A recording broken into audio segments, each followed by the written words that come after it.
All right. Well, I'm here today with Professor Gary Francione. He is a distinguished professor of law and philosophy at Rutgers University, and he's the author of Reign Without Thunder, as well as Animals, Property, and the Law.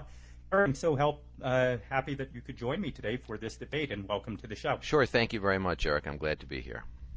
Well, I hope we can start out by agreeing that whatever our differences, and they might be significant, that you and I share an ultimate goal, and that is we both want to rid the world of animal agriculture. Well, yes, I want to rid the world of all animal use. I mean, agriculture. I want to rid the world of the use of animals for food, for experimentation, for clothing. I don't think we should be breeding animals for companionship. I don't think we should be breeding or bringing into existence any domestic animals at all. So perhaps my agenda is a bit more ambitious. I don't know, but we'll see. Well, in any event, I think at a bare minimum, ridding the world of animal agriculture would be a tremendous thing, and I'm sure we're in agreement on many, many other things. Now, I know that you listened to my show from a couple of weeks back when I responded to some of your comments on the Vegan Freaks show, and I want to give you an opportunity to talk about some of the things I said and sort of get things rolling. Okay. Let me say first of all that I have, as a result of wonderful advice from Randy Sandberg, who is working with me on my website. He's got me hooked up to you with this Skype device, and I have headphones on. And I don't think that my dogs can hear these voices, but I do have 5 non-human canine companions in the house.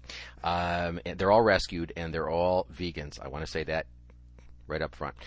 They may bark, and in which case I apologize, but there's really very little that I can do about it. I hope that they won't be too. Sometimes, if they hear you defending welfare reform, Eric, they may respond, but hopefully they'll be quiet. I'm just glad they're listening in. All right. I did listen to your podcast of a couple of weeks ago. And I would like to state what my position is, because I think in certain respects my position was not properly represented. But let me explain what my position is. Basically, my view is that the right's position focuses on the use of animals, and it says that use can't be justified morally, however humane it is. It's not a question of whether it's humane or not humane. Animal use is wrong. We have no moral justification for exploiting non-humans under any circumstance. Animal welfare focuses on treatment and seeks to make that treatment more humane. Rights seeks abolition. Welfare seeks regulation, or aims at regulation. Now, these are fundamentally inconsistent positions. That is my view. They are fundamentally inconsistent. That was the subject of Reign Without Thunder. That the rights position and the welfare position are fundamentally inconsistent, just as those positions were with respect to human slavery, Eric. I mean, if you go back to the 19th century, you see there were some people who took the abolitionist position and who thought that all of their efforts and activities ought to be aimed at abolishing the slave trade. And then you had people who said, well, we don't like the slave trade, but the way to deal with it is to make slavery more humane. Those people saw themselves as on very, very different sides of the fence. And I agree. I understand why they did. And they certainly saw their positions as inconsistent. I disagree very, very strongly with the welfarist agenda. I mean, to me, the welfarist agenda is like saying, well, let's put TVs in the concentration camps, or let's put a string band on the way to the gas chamber. If we put better mattresses in the dormitories that people are being kept in before they're gassed, does that reduce suffering? Well, maybe it does marginally, I guess. I mean, perhaps it does, but it misses the point. Causing less harm is, I agree, always better than causing more harm. But that doesn't mean that causing less harm is morally acceptable, or that we ought to campaign to cause less harm, or campaign for less harm. The example I use, Eric, is the rape example. If someone's going to rape someone else, it's always better if X is going to rape Y, it is better that X not beat Y as well. But if X doesn't beat Y, in addition to raping Y, we don't want to say that X is a conscientious rapist, and we don't want to campaign for rape without beating. And this is what I see the enterprise, the sorts of things that you support and that some of the other people on in what I regard as the new welfarist camp support, is this notion that, well, since rape is better if you don't beat the person, then we ought to be campaigning for raping without beating. I disagree with that. My bottom line view is that we've got limited time and limited resources. We can campaign for abolition or we can campaign for welfare. It's a zero-sum game. Every cent that we spend, every second of time that we spend campaigning for welfare is less money and less time that we're spending on abolition. And as far as I'm concerned, we ought to be focusing on abolition. We ought to be focusing on use, and what I argue for, both in Rain Without Thunder and other things I've written, is that we ought to be focusing our time and our energy on veganism and vegan abolition and education, creative vegan abolition education. That's where our time and our resources ought to be devoted to. Let me make a couple of points specifically, and then I hope these will set the stage for what we can discuss. The problem is animals are property. You touched on that in your podcast, Eric. Animals are property. What that means is animals don't have any inherent value whatsoever. They only have extrinsic or conditional value. Animal welfare doesn't move away from the property paradigm. What it does is it makes animal exploitation more efficient. Now, this is an extremely important point, and I think that your description of it in the podcast was troubling to me. If you look at the history of the animal welfare movement going back to the 19th century, remember, we've had animal welfare for a few hundred years now. It's not something that just came on the scene last week. We've had it for a couple of hundred years now. And if you look at the history of the animal welfare movement, Eric, what you see is we make minor improvements in animal exploitation that basically make animal exploitation more efficient for producers. Very, very minor changes that make exploitation more efficient for producers. The example that I give is the Humane Slaughter Act. If you look at the Humane Slaughter Act, you can see that what it does is it requires that animals be stunned before they're shackled and hoisted. Why? Because if you don't do that, you have worker injuries and carcass damage. Animals have all sorts of interests at the slaughterhouse. They have all sorts of interests other places too, but they have all sorts of interests at the slaughterhouse. But the interests that we protect are the interests we have to protect in order to protect workers and to prevent carcass damage. Okay? That's the sort of example I'm talking about when I say look at animal welfare, and what you see is efficient exploitation. I do not think that the campaigns that you are very excited about, I don't think they, as an empirical matter, I don't think they do very much at all.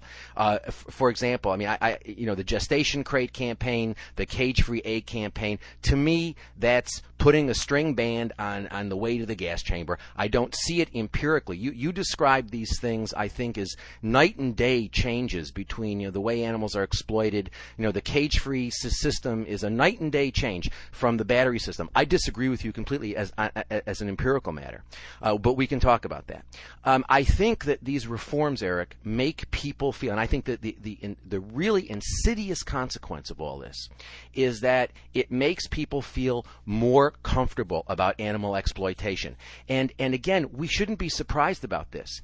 If people believe that the primary problem is treatment, then if you make treatment, or if treatment appears to be better, if it appears to be more humane, then what's going to happen is people are going to feel more comfortable about consuming animals. And Eric, the amount of information that is coming out, particularly recently, it's quite interesting that in the past several weeks, the BBC has had a number of articles. I found an article in the Washington Post. I'm getting a lot of information which indicates that people are feeling very comfortable about consuming animals because they believe that animals are being treated better.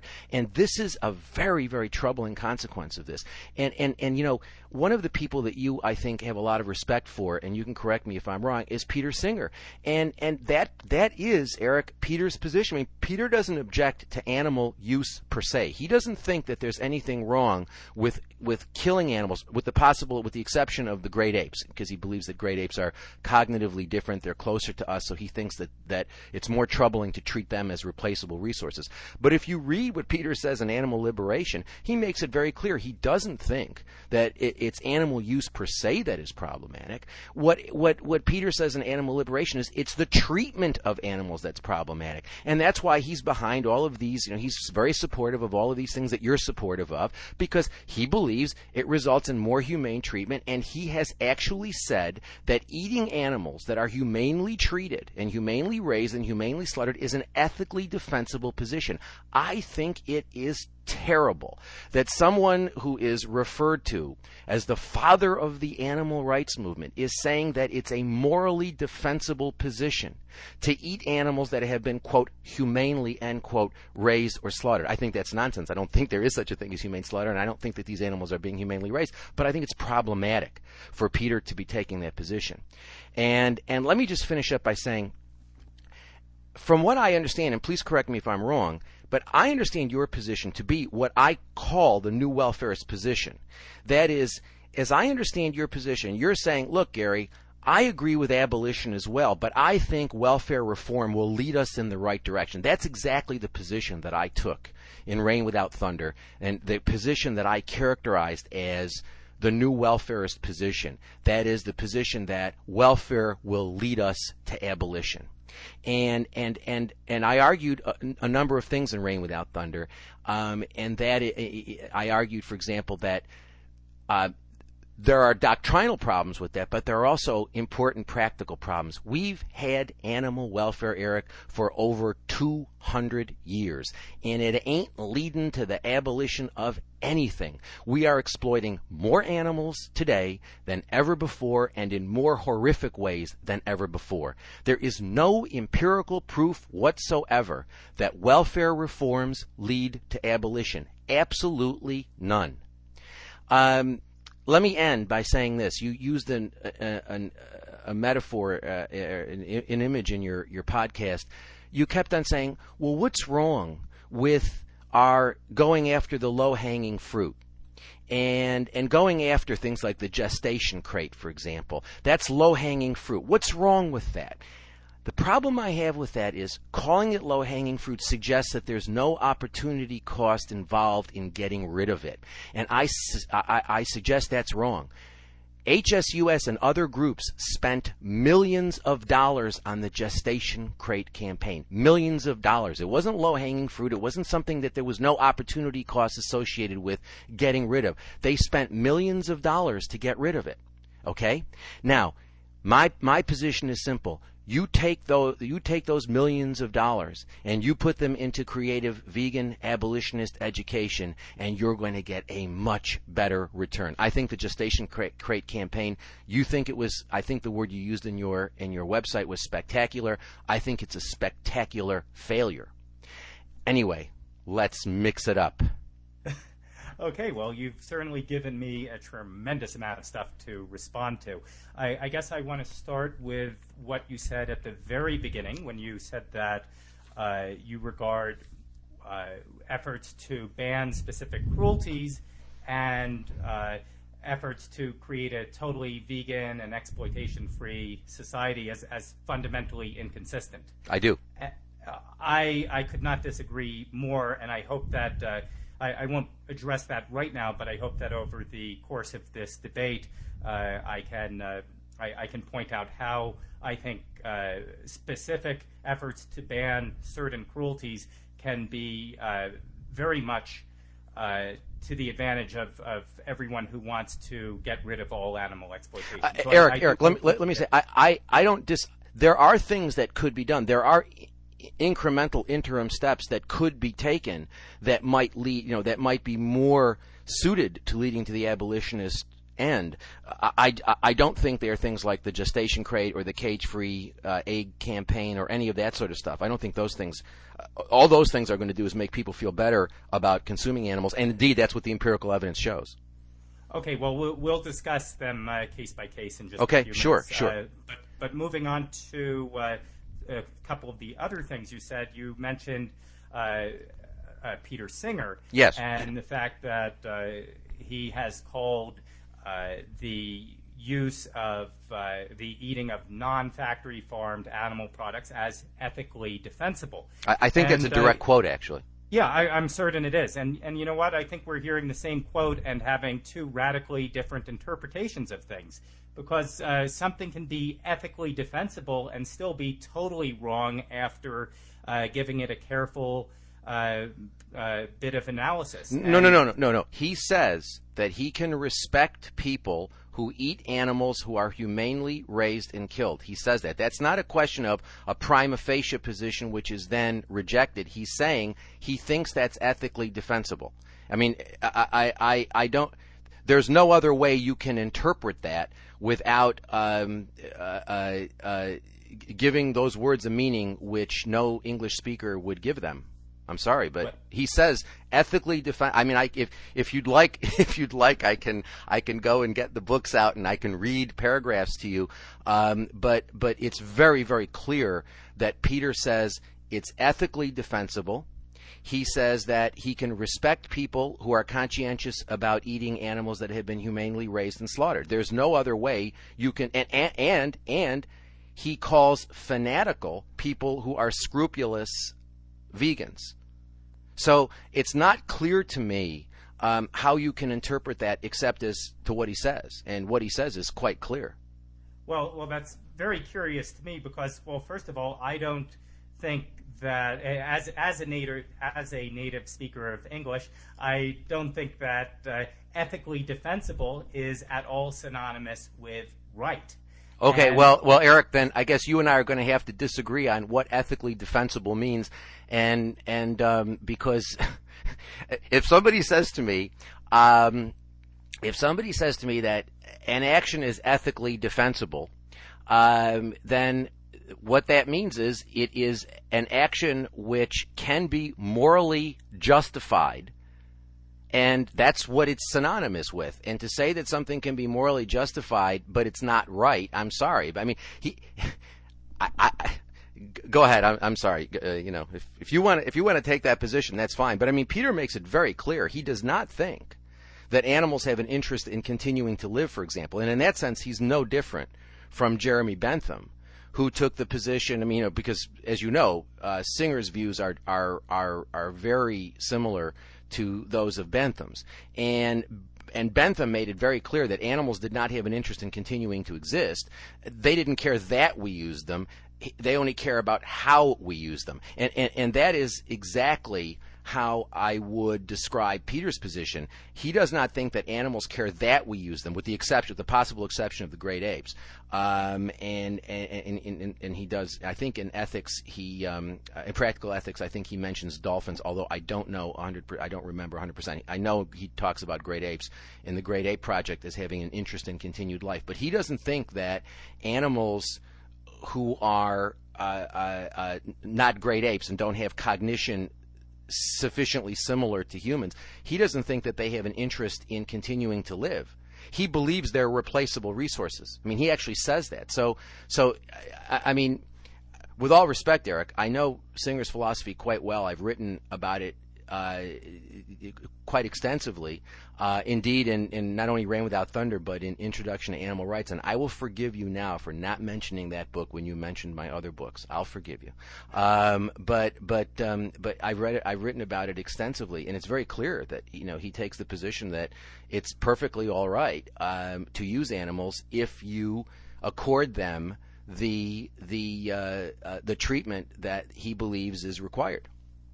Well, if he really felt that way, it would be it's certainly an odd fact to point out that Peter Singer is in fact vegan. So actually, what Peter says is that he is an impure vegan, which is I think a sort of a troubling concept. I'm not exactly sure. I mean, I take it what he means by that is he doesn't really worry about whether there's butter in things or whether there's cream in things, or he doesn't get particularly concerned about the ingredients of things.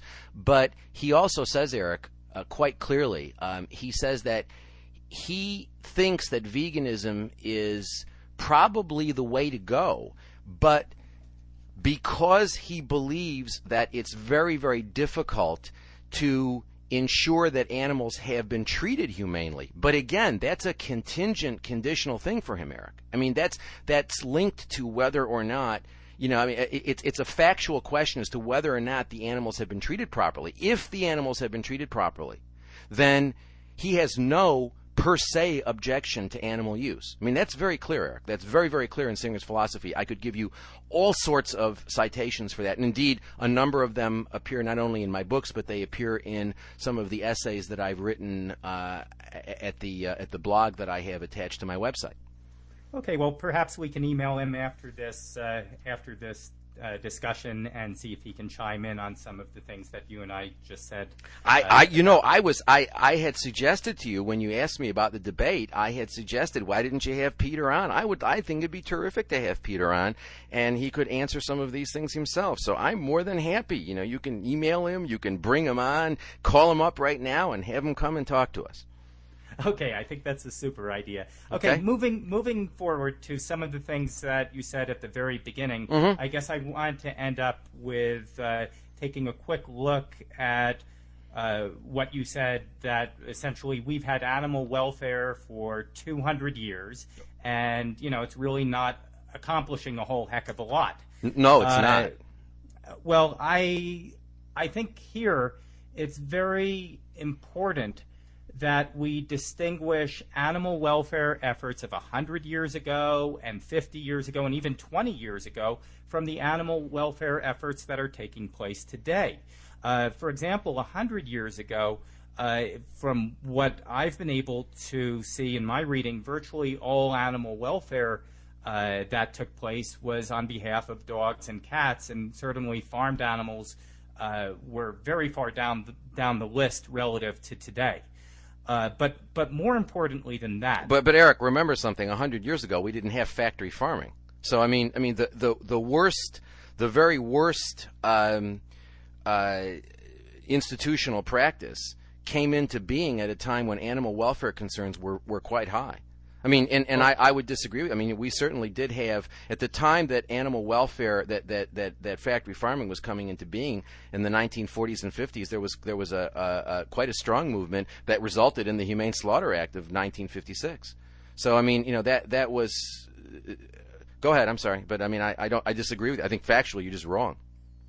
All right. Well, on top of that, 25, 30 years ago, I just want to indicate how much the efforts on specific to address specific cruelties has changed, and how much the mentality behind some of these campaigns has changed. Eric, let me just ask you: your voice is fading. This is my first time with Skype, and I just want to make sure this is all working correctly. Your voice is faint. Is my voice coming through all right? Your voice is coming through fine, and from what I can see of Skype, it's being properly recorded. I'm looking closely at the bars, and with your permission, I'll cut out this exchange about voice quality from the podcast. That's fine. That's fine. But it looks like it's going just fine. Okay, now you're better. I don't know what you did, but now you're better. Okay.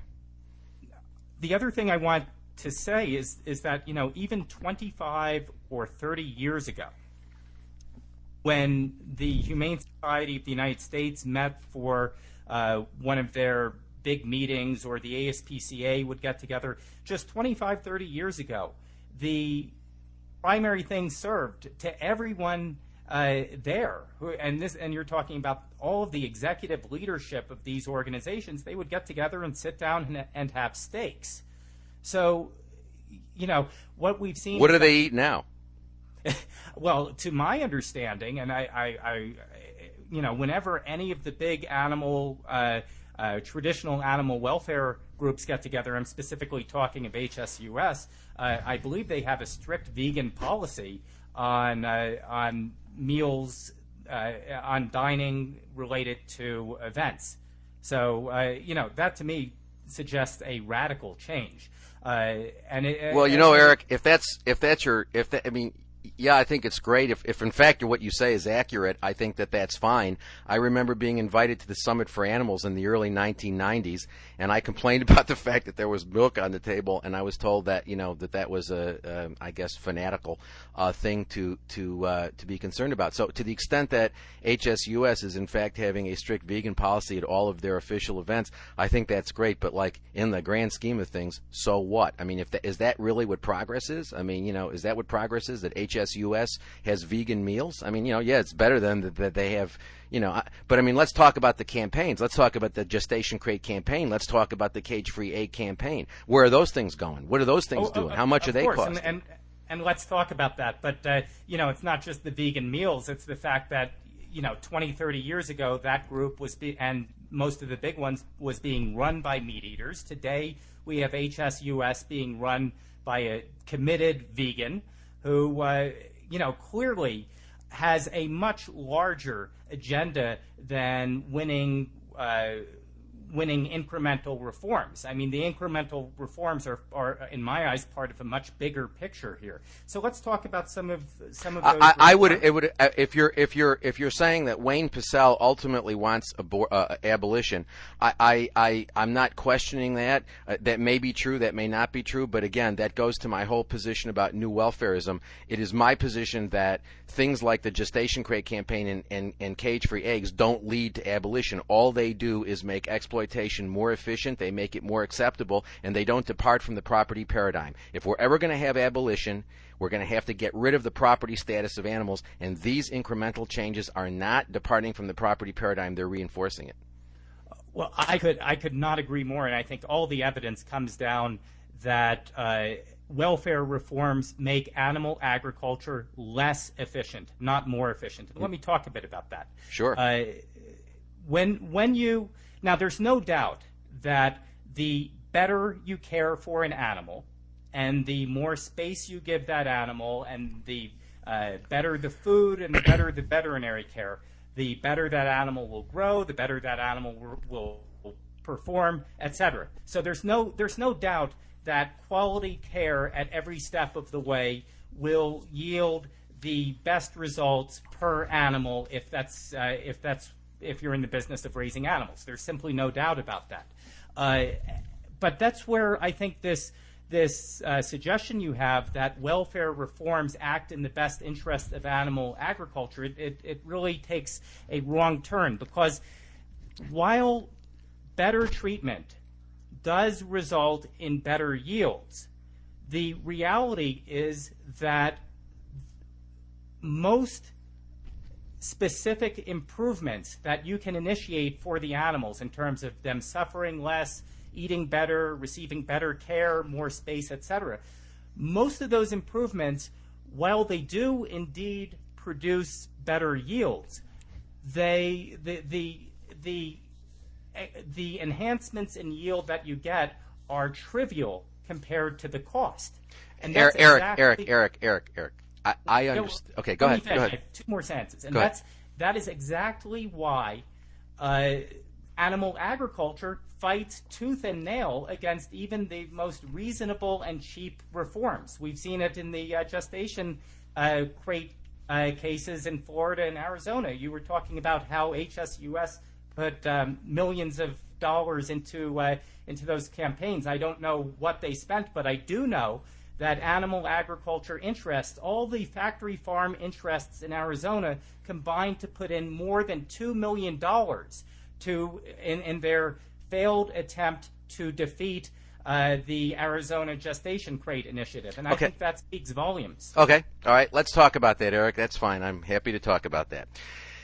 Let's look at the gestation crate campaign, and let me read to you from the Humane Society of the United States report, The Economics of Adopting Alternative Production Systems to Gestation Crates.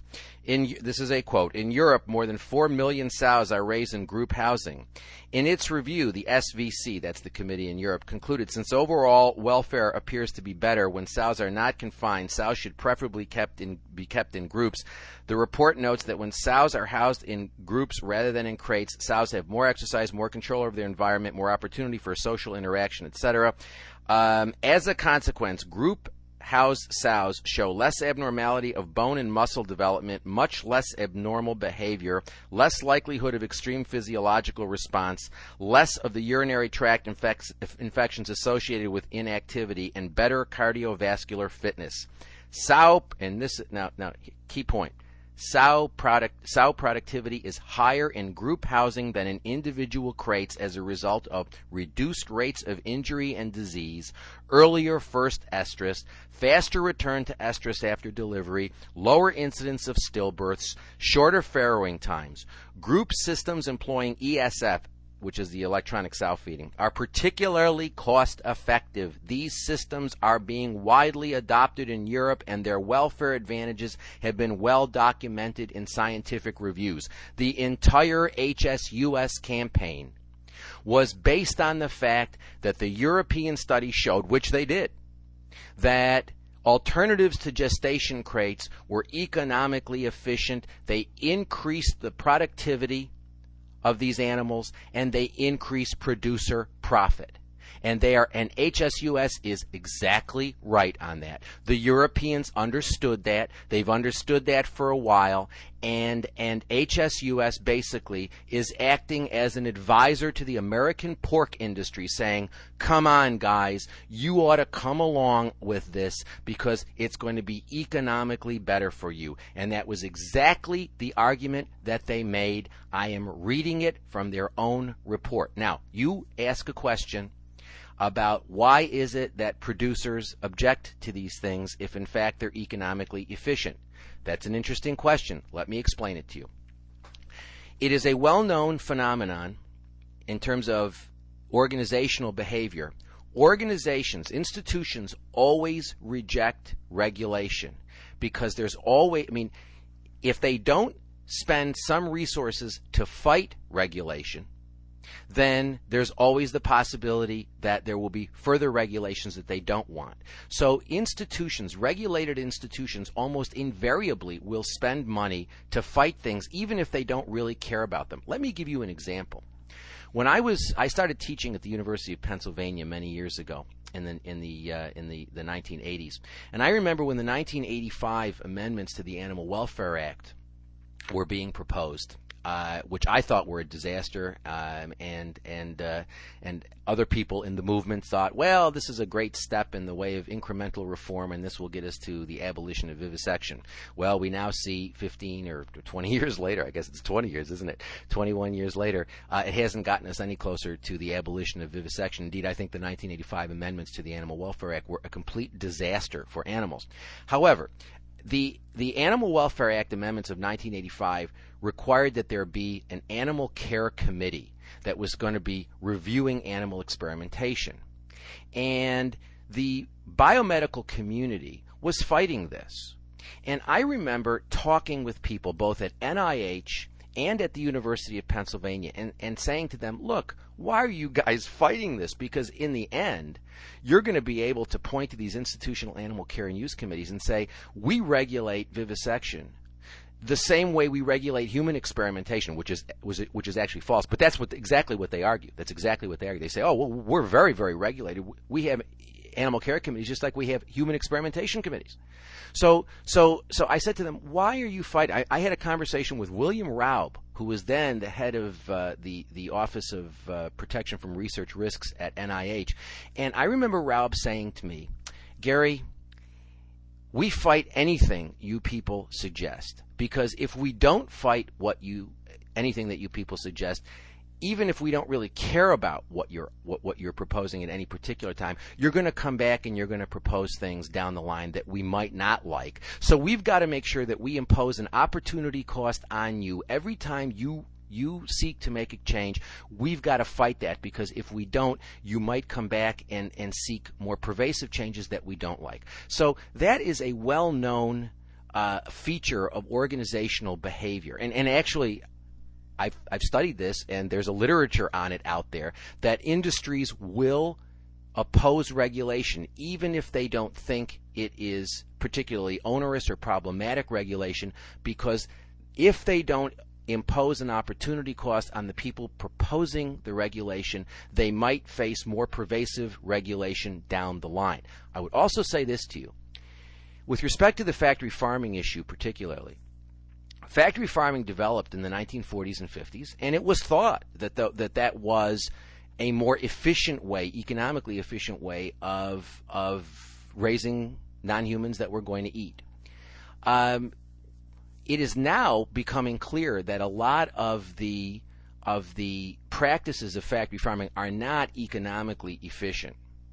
And the industry right now is trying to take in this information, and there's a lot of information out there. And then you have the people who are, for example, have a vested interest in the intensive systems that are being used. Those people are lobbying, and those people have an interest, and there's a lot of information out there. But what is becoming clear is that a lot of the practices of factory farming are economically inefficient, in the sense that if you moderate them, you will get better productivity from these animals, and that information is clearly now filtering into the system. Changes are being made to accommodate that, but the fact that the industry is fighting these things, they've got to impose an opportunity cost, because if they don't, then we might come back and make suggestions which are more pervasive, more problematic, more costly, and that are not economically efficient. And they want to make sure that they understand that there's an opportunity cost imposed on the animal people every time they make a suggestion. So the fact that the industry argues against it, that is well known. It's true in this area. It's true in other areas, other regulated areas. It's a phenomenon that you can read about. It exists. It's a known phenomenon. So the fact that I don't care that the fact that the pork industry fights about things, I don't really care. What I do care about is HSUS bases its entire campaign on the efficiency of alternatives to the gestation crate. I would also say this to you, Eric. That Florida legislation was a disaster, and the Arizona legislation was a disaster. First of all, to call that a ban on gestation crates is to use the word ban in a way that I think is inappropriate. It's not a ban at all. What the campaign, I mean, first of all, the supposed ban doesn't even apply if the animal is not kept in a confinement system for more than a majority of a day. So basically, anything less than the majority of a day is not even covered by the statute, number one. Number two, there are umpteen different loopholes in both the Florida legislation. I mean, they can keep the animal in the Florida legislation. They can, in the constitutional amendment, they can keep the animal in a gestation crate, for less than the majority of a day, every day. They can keep the animal in a gestation crate for the majority of a day during the pre-birthing period, and for veterinary procedures which are considered to be, quote, necessary, a very, very flexible word, I might add.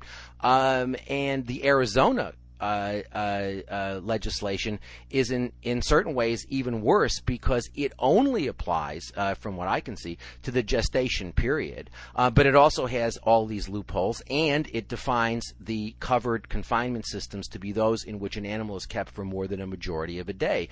So I don't think these things are bans. I think that they are regulations that have a zillion loopholes. I think that they are economically efficient for the industry. HSUS recognizes that they're economically efficient for the industry. All the European studies indicate that they're economically efficient for the industry. And I do not think that the gestation crate campaign moves animals 1/zillionth of an inch away from the property paradigm. To say that the gestation crate campaign is a step towards abolition is, in my judgment, absurd. That is absolutely absurd. I simply don't think that there's any basis for that claim. None. Okay, well, you've said so many things that I hardly know where to begin to respond. But so let me talk in general about some of the enormous reductions in cruelty that have come about through banning specific agriculture practices. Can I ask you? Do you disagree with my analysis? If you disagree with my analysis on the analysis on the gestation crate, in what way do you disagree with it? I mean, HSUS says what it says. It's in black and white. You can go look at it just like I read it. The European studies say what they say. The Florida legislation or the constitutional amendment says what it says. The Arizona legislation says what it says. We don't know what Smithfield is going to do. I mean, Smithfield is going to phase them out over 10 years. We have no idea what they're going to do, but my guess is it's going to be based on the same sort of model that the Florida amendment is based on or the Arizona legislation is based on, which is basically not a ban at all, but a very, very minor regulation with umpteen loopholes. And this is what you call spectacular. Eric, why do you call this spectacular? Well, I call it spectacular because until now, in fact, right now, every Smithfield sow, spends her entire life when she's not in farrowing crates, which are pretty much the same, but she spends her entire life in a 2-by-7 foot crate. She doesn't have room to step forward, move back, turn around. She has no room to socialize. She's sitting in this barren stall, which provides her no comfort, no opportunity to express any kind of normal interaction with her environment. I mean, what we're getting at here, Gary, is that. But Eric, she's not. If the Smith. You let me talk? Go ahead. I mean, you've talked this, and I mean, we were supposedly having a debate, and I see that it was a mistake for me to not figure out something with you in advance where we could get a moderator here because you've done all the talking. It's your show, bro. I mean, if you want to moderate, I told you. You want a moderator, have a moderator. I also told you if you wanted to have any number of people in on your side, I told you to do that. So, I mean, what do you want me to say? Well, I'm being polite by not interrupting, and then every time I talk, you've been interrupting me. So, in any event, you've said so many things that it's hard for me to know where to begin. But let me begin by addressing one of the things you said in regard to the Humane Society of the United States and some of their claims about European crate welfare. And there is no doubt that there are some ways that you can improve welfare for breeder sows that will pay off for you. But on balance, I don't think, and I've seen no evidence of this from you, that moving away from a 2-by-7 crate and all the horrors that contains, and moving away to a different standard of keeping these breeder sows, I've seen no evidence from you that is a net gain for the pig industry. And you talked about the pig industry having wanting to impose an opportunity cost on on HSUS and the animal protection groups, and yeah, that makes perfect sense that they would want to impose an opportunity cost whenever they could do that at little at no cost of their own. But here we're talking about the industry, which is an industry which is pretty darn tight with its with a buck, being willing to spend $2 million in Arizona alone to try to fight off HSUS's initiative. We're not talking about some petty move by the pig industry to cost HSUS a lot of money. This was all the big players in animal agriculture ganging up and trying to fight tooth and nail against this pig reform effort in Arizona, and they failed. And the whole reason that Smithfield Foods has caved in and announced that they are moving ahead with going to phase out these gestation crates is because they know that HSUS would replicate the Arizona campaign in several other states, and it would cost them a lot of money to fight, and they'd probably lose that too. And I think that's why we've seen Smithfield Foods cave in here. And I think that's a wonderful thing. But, I want to take a step back and take a look at how much of this suffering, how much animal suffering is being prevented by some of these welfare reforms. And so let's take a look at at the egg industry, I'm curious, Gary, what do you think about the HSUS campaign to get battery eggs out of universities across the United States? Is it okay for me to talk now?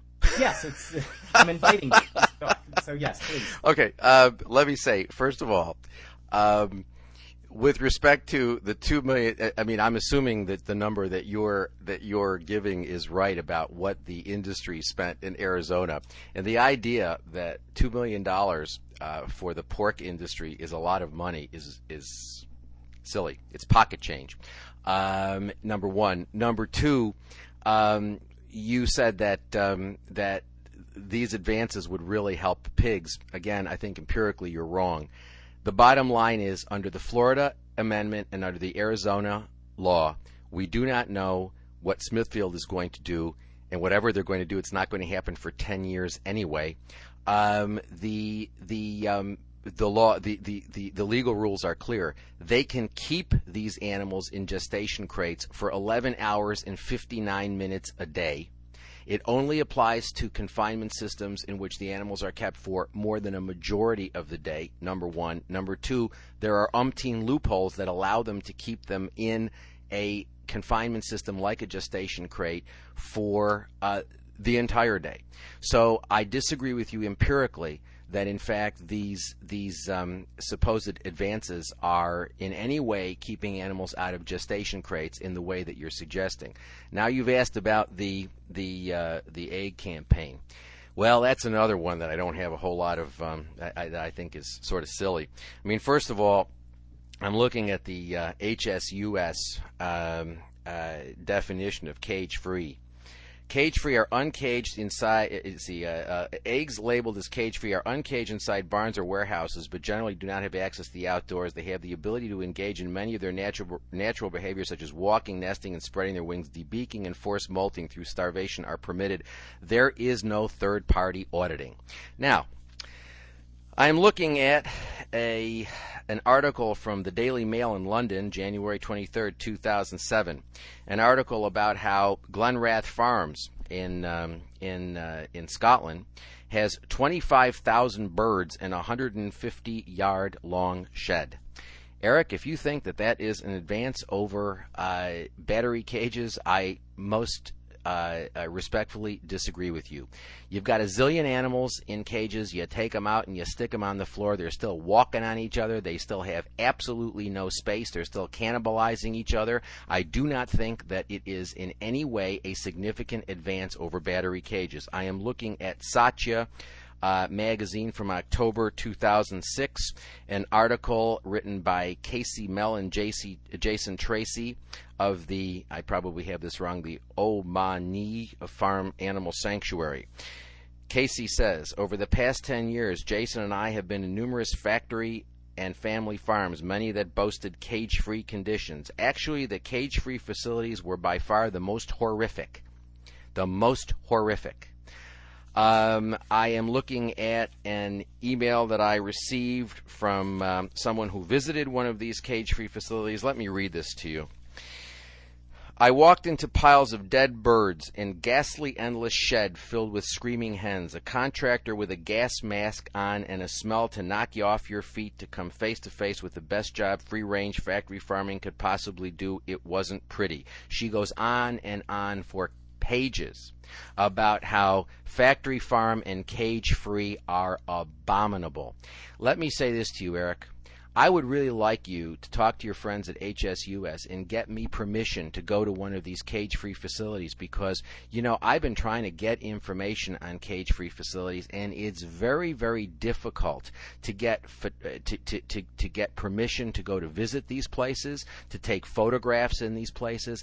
I really would like, if it's so wonderful, if it is what you say is the night and day difference, then by all means, I would love, if you can get me in, I'd love to go, because from what I can tell, cage-free is nonsense. It is absolute nonsense. You got a zillion birds in cages. You take the zillion birds out and you stick them on the floor. It's still pretty horrible, Eric. And what you're ending up doing is making people feel better about consuming eggs, and I think, Eric, you ought to reconsider that. I think that's not a good thing to do. I think that's a very bad thing to do. And you are going to colleges where, maybe it's because I've been a university professor for 20 some odd years. Maybe it's my own prejudice that I'd like to think that the young people in universities are more open to expansive thinking. Maybe I'm wrong about that, but humor me. Why are you going into colleges and universities and telling these kids you're doing a morally better thing by eating cage-free eggs? Why don't you go to those universities and take some of the $100 million? This morning I got online and I checked the Economic Research Institute. It says that HSUS is sitting on top of cash reserves of $100 million. So do me a favor, talk to my old buddy Wayne Pacell and ask him why he isn't taking some of that $100 million and going into these places and providing really wonderful vegan alternatives for these young people so that we can educate them about abolishing animal use rather than trying to make them feel better about consuming the eggs of animals that are tortured just as much as the battery hens are tortured. That's my view on the cage-free egg situation, Eric. Well, I think it's frankly misinformed. I think that... in what way, Eric? In what way? I'll tell you exactly in what way. If for no other reason, even if the crowding that you're talking about in a cage-free barn is just as bad as the battery cages, which it frankly couldn't be because then the birds couldn't even walk. But even if it were, the main objection that I have to what goes on in battery cages is not the crowding, but the fact that these birds spend every moment of their lives, which typically goes 1.5 to 2 years, they spend every moment of their lives standing on wire, and when they sleep, they are pressed up against wire. And if you go to a factory egg farm that uses battery cages, what you see is that if you walk into one of these barns where the hens are over 1 year old or over 1.5 years old, you see no feathers, you see skin that is just abraded and cut and bruised. These birds kept in battery cages, and I've been to these places, are kept in the most deplorable conditions imaginable. Now, you sometimes talk about happy meat, and that's a concept that that whole phrase is so totally misleading because, it's not that people with my point of view or Wayne's point of view or Paul Shapiro's point of view or Matt Ball's point of view, it's not that we are arguing that, hey, the conditions at a cage-free egg farm are magnificent. They are not. But it is still nevertheless night and day. Night and day, not in the sense of heaven and hell, but night and day in the sense of, okay, well, both of these are pretty much prisons. It's just that the battery cage industry, it's more like an Abu Ghraib sort of prison, whereas the cage-free egg farms are more of a Connecticut minimum security prison for white-collar prisoners. Oh my God! I can't believe that you used that metaphor. But go ahead. I think that's shocking to me. That's shocking to me that you would portray what goes on. I'm sitting here looking at pictures that have been sent to me of, quote, cage-free animals. And I'd love, Eric, my challenge to you is get me into one of these places. I'd love to see the minimum security, the Connecticut minimum security prison that you're talking about. I'd love to see it because from what I understand about these cage-free facilities, they ain't that. So I would love to see it. And I think that you are exaggerating beyond belief the actual protection given to animal interests in these cage-free facilities. I think it's basically nonsense. It's putting an orchestra on the way to the gas chamber. Does that make it better? Well, I guess maybe a little bit if you hear some Mozart before you get gassed. But I don't think it's a Connecticut minimum security prison. But get me in. Get me in with my camera. I've got a brand new mini DV cam that I would love to. Come on, I'm trying to get into one of these places. Help me out. Boy, that suggests that I have any pull whatsoever with animal agriculture, and I certainly do not. Well, then how can you make claims? If you don't know what's going on in these places, Eric, then how can you make claims to people that that cage-free facilities are any better? How can you make that claim? And as far as what you're saying about what Matt Ball is saying, or Wayne Pacelle, or Paul Shapiro, or any of these other welfarist people, let me just make one thing clear. What they are doing is making people feel more comfortable about animal consumption. And that is clear. There is no doubt about that. You cannot dispute that. Why aren't they putting their resources, Eric, into educating people about abolishing animal use? Because every buck they're spending and every second of time they're spending on things like cage-free eggs and gestation crates is doing nothing but making people feel that it is, in Peter Singer's words, ethically defensible. And I don't know how you understand that, but that means right. Yeah, no, I understand that there's a vast difference between something that is ethically defensible and something that is right. That's fine. That's fine. Let your listeners figure out what the difference is. I certainly hope that they will consider that. Well, we didn't end up covering half of what I had hoped to in this.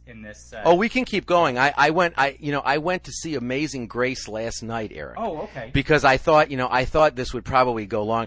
I'll be happy to go as long as you want. We can go all night if you want. Go ahead, okay, do it. Do it. Terrific. Let's do it. Terrific.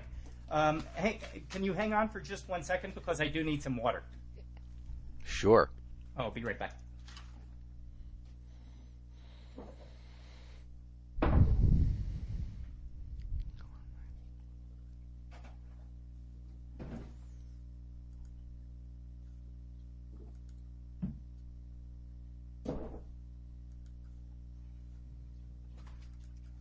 Okay, so returning to these battery cages, I just don't see how you can say what you've said about battery cages being really no different in terms of welfare from cage-free, if only for the reason that these birds are not spending their entire lives standing and sleeping on wires. Surely that makes a difference to you. Eric, I think that putting mattresses in concentration camps probably makes a minor difference as well, but it misses the point. Not beating somebody that you're raping makes a difference, but do I want to campaign for raping people without beating them? The answer is no. You just miss what you don't understand is that it's just a different way of looking at the problem. You think the way of dealing with the problem is making torture less painful. My view is that, well, look, we're not tomorrow, Eric, you and I have tomorrow. We don't know if we've got any more than tomorrow. Hell, we might not have more, we might not have all of tomorrow, but you have to decide tomorrow, what are you going to spend your time doing? And I have to decide, what am I going to spend my time doing? And I would rather spend my time trying to educate people about getting rid of animal exploitation altogether and stopping consuming animals altogether. And I think that is a more cost-efficient, more effective way of dealing with the problem. You think that the way to deal with the problem is to spend time and spend resources on getting people excited about gestation crate campaigns and cage-free egg campaigns. Now look, my view is, Eric, God bless you. If that's what you want to do with your time, that's fine.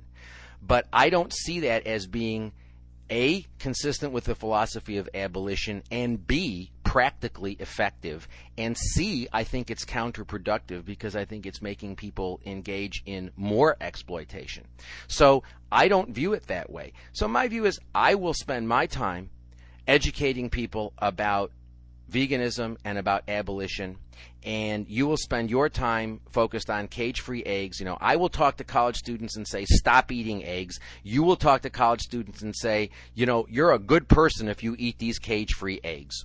And that's just the difference between us. And that's fine. I mean, do what you want to do. But the one thing I'd ask you to do, and I feel strongly about this, is stop saying that people who have my view are divisive. We just disagree with you.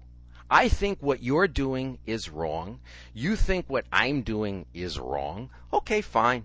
So I do my thing, you do your thing. It doesn't mean that I am divisive. And it doesn't mean, you used an expression in your previous podcast that I took great exception to.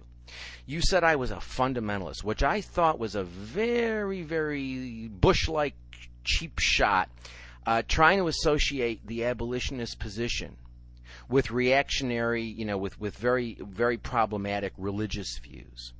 And I think it's wrong to pejoratively characterize moral consistency in that way. I'm opposed to, all rape. Does that make me a fundamentalist with respect to rape? I'm opposed to all child molestation. I don't think it's a question of whether you do it humanely or whether you don't do it humanely. I think it all stinks. Does that make me a fundamentalist about child molestation? Well, I guess I'm a fundamentalist about that. I think animal exploitation is wrong. I think animal slavery is wrong. I don't care how humane it is. I don't think that the stuff that you're promoting is making it more humane in any significant way. I think it's actually counterproductive because it's making people feel better about animal exploitation. But, does that make me a fundamentalist? Well, it makes me morally consistent. It makes me morally consistent because, the problem I have with your position, I have lots of problems with your position, but one of the problems I have with your position is that it's fundamentally, Eric, and I'm not saying you're not an honest person, so let's be clear about that. Actually, Eric, I'm fond of you. But the position that you articulate, the new welfarist position, that is, you really want abolition, but the way you're going to get to abolition is through regulation, is not itself honest. Because what you say to people is, okay, make this change. Make this change. We want you to make this change. We're not talking about any other changes. We're saying make this change. And then people make, let's assume they make that change. And then you say, okay, no, we want to, that's not enough. We want to move you further. No, that's not enough. We want to move you further. This is exactly what people are saying. They're saying, look, the animal people aren't really being honest because what they really want is something more. And I say, let's just focus on the honest, straightforward campaign of abolition of animal use. Given the extent of animal exploitation, the incredible extent of animal exploitation, let's spend our resources now on building a vegan base, a group of people who are opposed to all animal use. Maybe if we had such a base, maybe if we stopped confusing people and focusing their attention on treatment, maybe we might actually make some progress. Maybe we might be able to support some legislation down the line that actually does affect the property status of animals. Because if you think gestation crates and cage-free egg campaigns are working, if you think those things are moving people away from the property paradigm, Eric, with all respect, I think you're dreaming. Well, all right. So again, it's really tough to respond to you because you cover so many things. I hardly know where to begin. But okay, so let me talk about fundamentalism, and let me get back to gestation, or let me get back to battery cage eggs. Okay, I'm under the impression I've read a lot of things over the last couple of weeks, but I was under the impression that didn't you in fact respond to my podcast on your blog and talk about yourself being a fundamentalist and taking that word on happily? No, what I said was, to the extent that what you were doing, you used that word pejoratively. You were characterizing me as a fundamentalist in a pejorative sense. And I was saying, to the extent that Eric Marcus is saying that I am morally consistent and that I am opposed to all animal exploitation and that I am not going to be in a position of saying, oh, yes, let's gas those chickens rather than slit their throat. That's the revolution. Yeah, I mean, to the extent that you aren't going to get me saying that, I guess I'm a fundamentalist. I'm consistent about these things. So what I was concerned about was that you were using fundamentalism in a very morally pejorative way. You weren't using that to describe me favorably. You were using that to attack me and to describe me pejoratively and to associate me with things like right-wing Christian fundamentalism or Islamic fundamentalism or the other sorts of fundamentalism that that are bugaboos in our society these days. And that's what I objected to. Well, what I was speaking about there has to do with the trouble with using a word like fundamentalism is it has many definitions and can be spoken about in many ways.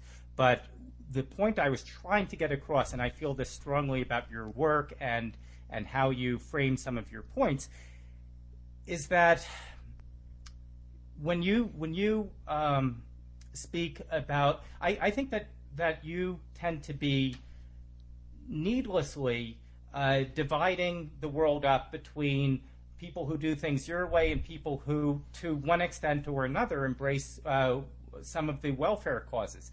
Now, it turns out that in my case, I mean, you and I are on the same page in so many respects. Really?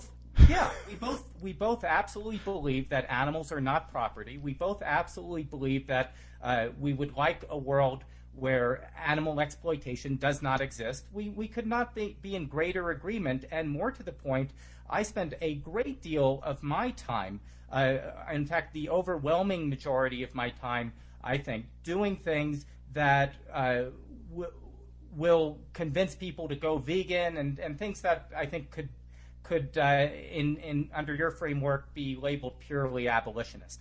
But on the other hand, I believe that you were talking about opportunity costs earlier, and I believe that there are times and very specific cases where the opportunity cost for saving a whole ton of animals or sparing them just enormous amounts of misery is less than the opportunity cost for impacting fewer animals through an abolition approach. So let me give you an example of that.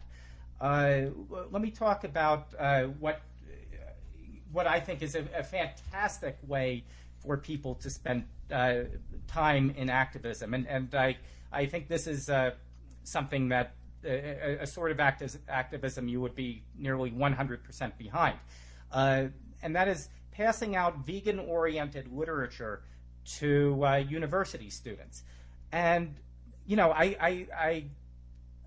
this is something that Vegan Outreach is doing and a number of other groups are doing, and it really pays off in the sense that you can stand out at a university and spend a couple of hours passing out these pamphlets, and in 2 or 3 hours' time you'll pass out 400, 600 of these pamphlets.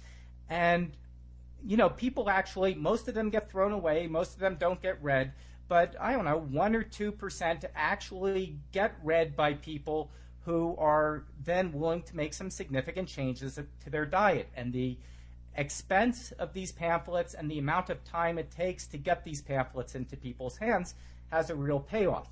And it's something I really urge everybody to do, and I think it's something that really falls under sort of your abolitionist framework of thinking. Now, as this is, I think, one of the most productive activities, personally, that I think an activist could do. And let me say that it would take, say, 100 hours, maybe 150 hours, to pass out vegan literature to every single student at a university of, say, 20,000 students. And, from all this work, from 100 hours spent and maybe a few $100s worth of pamphlets, only a couple hundred students, at the very most, Gary, only a couple hundred students are likely to make significant changes to their diets after reading this literature. Now, I think that this 100 hours is incredibly well spent, don't get me wrong, but if we're willing to spend 100 hours leafleting at Rutgers or at UC Berkeley or what have you, why not also make a commitment to call your university's dining hall coordinator and spend 5 minutes on the telephone and ask the person to stop using battery cage eggs? Because from this 5-minute phone call, you've just spent 100 hours passing out pamphlets at the university, and you know that 98% of the people who get these pamphlets, even in spite of how hard you've worked, 98% of the people are going to keep on eating meat and eggs. It's just, that's how it's going to be. So if you're willing to spend 100 hours at a university and you know that 98% of your outreach is not impacting the students there, that 98% of them are not going to make significant changes, why not then add on to your 100 hours that you just spent, why not add 10, 15, 20 minutes to get the dining hall coordinator on the phone and say, hey, I'm a student of this university, I'm a graduate of this university, whatever. Let me send you some information about battery cage eggs. Let's start a dialogue about switching your cafeteria away from battery cage eggs, because I know that you and I are in opposition about this, but Gary, if you look closely at the suffering of battery cage eggs and compare that to a typical cage-free egg farm. Now, you and I would both agree these places are prisons, metaphorically. These places are terrible places where there really is no justice. But the quality of conditions that the typical cage-free hen faces is just radically different from what a battery cage bird would face. And when you have a huge school, like Rutgers or UC Berkeley or what have you, when you have a huge school, these schools often use hundreds of thousands of eggs every year. Hundreds of thousands. Some of these schools where these campaigns have been won use over 1 million eggs a year. And, Gary, here's the thing. Every single one of these eggs, every last one, comes from a bird who cannot walk because these cages are too crowded. In fact, if they're ever rescued, they have to take a day or two learning how to walk. I've seen this. It's just heartbreaking. These animals have spent 1.5 years in a cage, and they don't have any idea how to walk.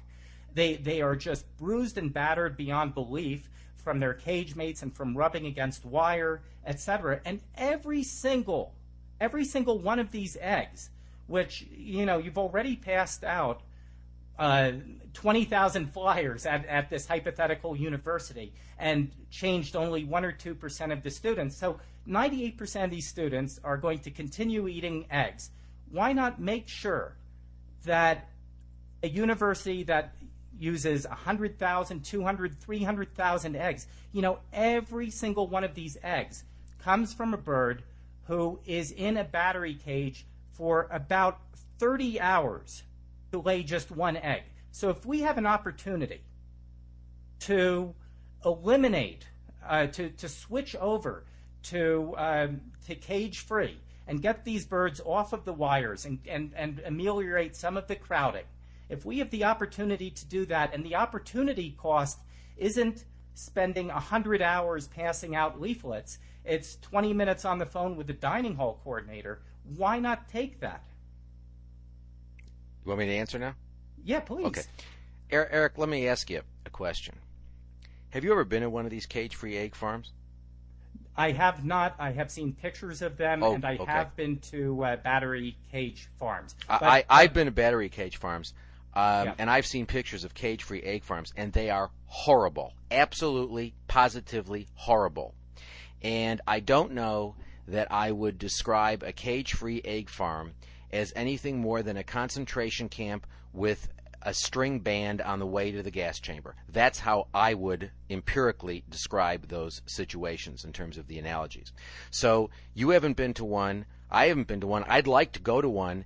And since you seem to have such confidence that these places are, I believe you said before, similar to Connecticut minimum security prisons, I would love to see one of these Connecticut minimum security prison egg farms, because I don't view it that way, number one. Number two, you talked about handing out literature at universities and vegan outreach and stuff like that. Let me say that I've seen some of Vegan Outreach's literature, and I disagree with it, in the sense that to the extent that what it says is, well, you should be vegan, but if you can't be, then there are other morally acceptable alternatives. And the bottom line is, you shouldn't tell people that. You should tell them there is no morally acceptable alternative. If you take animal interests seriously, you stop exploiting them. If you think slavery is bad, you abolish it. You don't regulate it and say, well, instead of whipping the slaves 10 times a week, we're going to whip the slaves 9 times a week. I mean, I guess that there is a reduction of 10% of the whippings, but it really sort of misses the point about what the movement's about, at least least in my view. So in terms of handing out that literature, I would be concerned. The third point I would make is you're saying, well, 98% of the students. I don't, where are you getting that number from? I mean, where are you getting that? Have you done empirical studies? Let me tell you something, Eric. I've got 65 students in my human rights, animal rights class this year. 65 students. We'll see at the end of the semester how many of them opt for veganism. I can tell you that in the 24 years that I've been teaching, I have had a tremendous success in convincing people to take animal interests seriously by opting for veganism. When we talk about efficiency and cost effectiveness, you know what? I'm wondering, let's look at Bob and Jenna Torres for a second. Mutual friends of ours. Oh, Bob and Jenna have Vegan Freaks. I don't know how much they spend on that enterprise. I suspect they spend at least a few $100s a month. It is very clear to me that Bob and Jenna are having a tremendous effect on educating people about veganism. If you took the money that you are spending on these cage-free campaigns, these gestation crate campaigns, and you put it into efforts like Bob and Jenna's, you would multiply exponentially the number of people who are being converted to veganism. I started my new website at the end of November. I don't remember the exact date. I think it was the 28th or the 29th. We're about to hit 50,000 people who have visited the site, and I am doing this basically with a former student who's now graduated, and with Randy Sandberg, who's again a mutual friend of ours, and with just myself and 2 volunteers and no money, we're hitting 50,000 people. We're going to hit 50,000 people tomorrow. I am unable to keep up with the number of emails that I am getting from people from all around the world saying, I never understood it this way. I never saw that, I've been a vegetarian for 10 years. I never saw that there's no difference between not eating flesh and not eating dairy. That, it's like saying you should eat small cows but not large cows. That there's more suffering in a glass of milk than there is in a pound of steak. I never saw it that way before. So it is clear to me that vegan abolitionist education is cost effective. And you know what? You talked about why not call the head of the dining services and say, offer cage-free eggs. You know what my solution is? Why not call the head of the dining hall and take some of the $100 million that HSUS is sitting on top of and saying, we'd like to subsidize, we'd like to introduce vegan options into your multi-zillion student university to educate people about the importance of veganism, the accessibility of veganism, and the tastiness of vegan food. That's what we want to focus on. The bottom line, Eric, is it's a zero-sum game. All the resources that you spend on welfare are resources that you don't spend on abolition. It's zero-sum.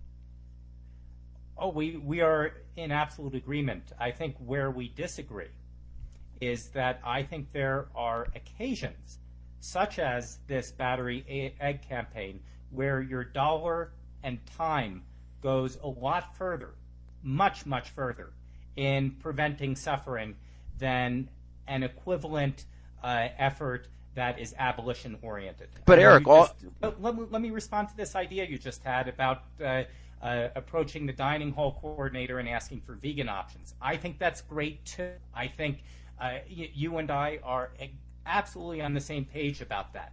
But, why not, while you're at it, since the overwhelming majority of students at colleges still eat eggs, why not spend the 5 minutes, the 10 minutes, the 20 minutes talking about some battery cage issues as well, and get battery cage eggs off the menu as well? I mean, I just think that there are, I hate to use a boxing metaphor when talking about animal protection, but I sort of, think that perhaps the vast majority of our work needs to have an abolition-based orientation to it. But there are some times where we get these opportunities that take next to no time, very little money, and can have an enormous effect. I mean, I guess the best example I can give you gets right back to this HSUS battery egg campaign, and that's if it only takes you. If I don't know if Rutgers is still serving battery eggs. Do you happen to know? I suspect that they are. Okay, I don't well, know. I don't know, and I don't care. Yeah, well, let me ask you. I'm not going to lift a finger to make anybody feel better about eating a cage-free egg. Eric, you have just told me you have never been to a cage-free facility. People who have been to cage-free facilities say that they're every bit as bad. They are putting 25,000. What is the number in the they're putting 25,000 birds in a 150-yard shed. You've never even been to one of these places, but yet you are absolutely convinced that this is the Connecticut minimum security prison relative to Abu Ghraib. That is, to me, astounding. Absolutely astounding. I'm sorry, but I have no interest, none, zippo zero, in deluding any student into believing that eating a cage-free egg from some animal that's being tortured in way X rather than in way Y. I have no interest in trying to make that person feel better about eating eggs. Absolutely none.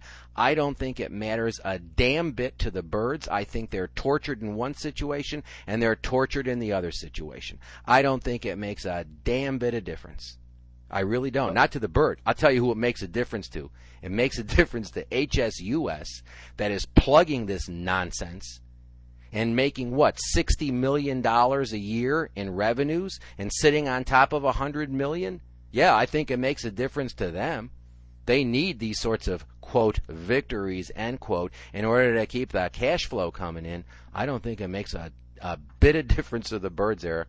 And I'm not going to lift a finger to make some kid feel better, morally superior about eating a cage-free egg. You haven't even been to one of these facilities. And the moment you can get into one, let me know. We'll go together. Well, I've never been a burn victim either, but I can well believe that it is extraordinarily painful, as I can similarly believe, after having seen the inside of a battery cage, thousands of them, that standing on wire and sleeping on wire nonstop for 18 months or 2 years is one of the most agonizing things I could ever imagine. Could you imagine sleeping tonight pressed against wire? No, Eric, but I also can't imagine sleeping tonight with 24,999 other people in a building that's 150 yards long. I can't imagine that either. So, is it horrible? Yeah, it's really horrible. Both scenarios are horrible. And, I'm simply not interested in trying to convince, or rather delude people into believing that being one of 25,000 in a 150-yard building is like heaven relative to being in a battery cage. It's hell in both situations, and I'm not interested in making people feel better about themselves, because this has nothing to do with the animals, Eric. It has to do with making us feel better about how we exploit them, and that's all it has to do with. Delude yourself, kid yourself not. It has to do with our welfare, not their welfare. It has to do with making us feel better, not them feel better. I'm sorry, Eric. I just disagree with you on this. Oh, I clearly, but clearly, clearly, right, so, very clearly. You were saying about the HSUS having $100 million in the bank. Let me say, gosh, I wish they had $100 billion in the bank. I think the more money they have... I'm sure Wayne Pacelle agrees with you. Well, I don't get a nickel from him, but I sure wish that they had 10 times more money than they have. Hey, let me ask you a question, though. Let me ask you a question. If they're so concerned, they're just so concerned about stopping suffering now, well, let me tell you, you can stop a whole lot of suffering with $100 million. How come they ain't spending that money? Well, that gets. I have no basis to comment on any of HSUS's. Well, why would you want them to have? Why would you want them to have 10 times that or 100 times that? What the hell difference does it make how much money they have if they're not spending it to stop animal exploitation now? If they're so concerned about stopping it now, if they think that my way of doing things is not practical, and I disagree with that, then tell me, why aren't they spending that money now to make a difference now? How many shelters do they own? How many sanctuaries do they own? Why aren't they spending that money? You can alleviate a lot of suffering right now with $100 million. Well, I guess I can, of course, only speculate about what their long-term strategies are, but haven't you ever saved up for something that you really, really wanted and couldn't afford, whether it's a car or a house or what have you? I happen to think that... what are they saving up for? Yeah, well, tell me, what are they saving up for? I think there are smarter people at HSUS than me, and I think that there are people who, likely have some kind of long-term plan that I don't know about, that you don't know about, and thank God animal agriculture doesn't know about. But I'll tell you, I would love to revisit this particular topic 10 or 20 years from now, because I think that HSUS is doing some major things right now that are putting huge pressure on animal agriculture. And I think these guys really want, as much as you and me, to see an end to animal agriculture. And I think, they don't, $100 million sounds like a lot, but it's not enough. It's not enough to probably accomplish some of the bigger things that need to be done. Okay, so it's a big secret and we all have to wait, and the animals that are suffering now, to hell with them, because HSUS has some long-term plan. Okay, great. All right, that's fine. That's fine. That's fine. It's unfair to make me speculate on what their long-term plans are. The bottom line is, I think these national animal organizations are outrageous. They're sitting on top of millions of dollars. They're making six-figure salaries. They're making huge amounts of money. These people are being paid huge salaries. And let me tell you something. Massive social change doesn't happen as a result of these corporations. These corporations are inherently conservative. They are inherently reactionary. Let me ask you a question. Does HSUS take a clear position on veganism as a moral baseline? Answer: no, not that I'm aware of. I mean, I don't care whether they have vegan food at their, annual meetings. That's irrelevant to me. I mean, it's better than that they have meat. I agree. But I mean, so what? What I want to know is what policies, what positions are they taking? I spent 2 hours this morning tooling around the HSUS website, and all I was able to find, it's interesting, Eric. They are arguing that gassing chickens, that's a cost-efficient way of doing things. You said in your last podcast, I must ask you for clarification on this, because I have to say I was completely confused by it. When you used my example of the Humane Slaughter Act, and you said, Francione says that it's economic efficiency that we have the Humane Slaughter Act because it reduces carcass damage and worker injuries. And you said that I was proved wrong by the campaign to gas chickens and cover chickens under the Humane Slaughter Act. Well, let me say this to you. First of all, chickens haven't been covered under the Humane Slaughter Act, number one, and number two, which is now 50 years old. And the reason why they haven't been covered under the Humane Slaughter Act is because there isn't carcass damage and worker injuries, or at least that have been cognized up to this point. It hasn't been seen as economically efficient. So in fact, contrary to disproving my position, it actually proves my position. However, it is clear now that there is a campaign to get chickens covered under the Humane Slaughter Act. And if you look at, and again, I have it sitting right here on my desk with the 80 million other pieces of paper in this mess called my office, I have HSUS's position paper on gassing chickens rather than killing them in the way that they are presently killed.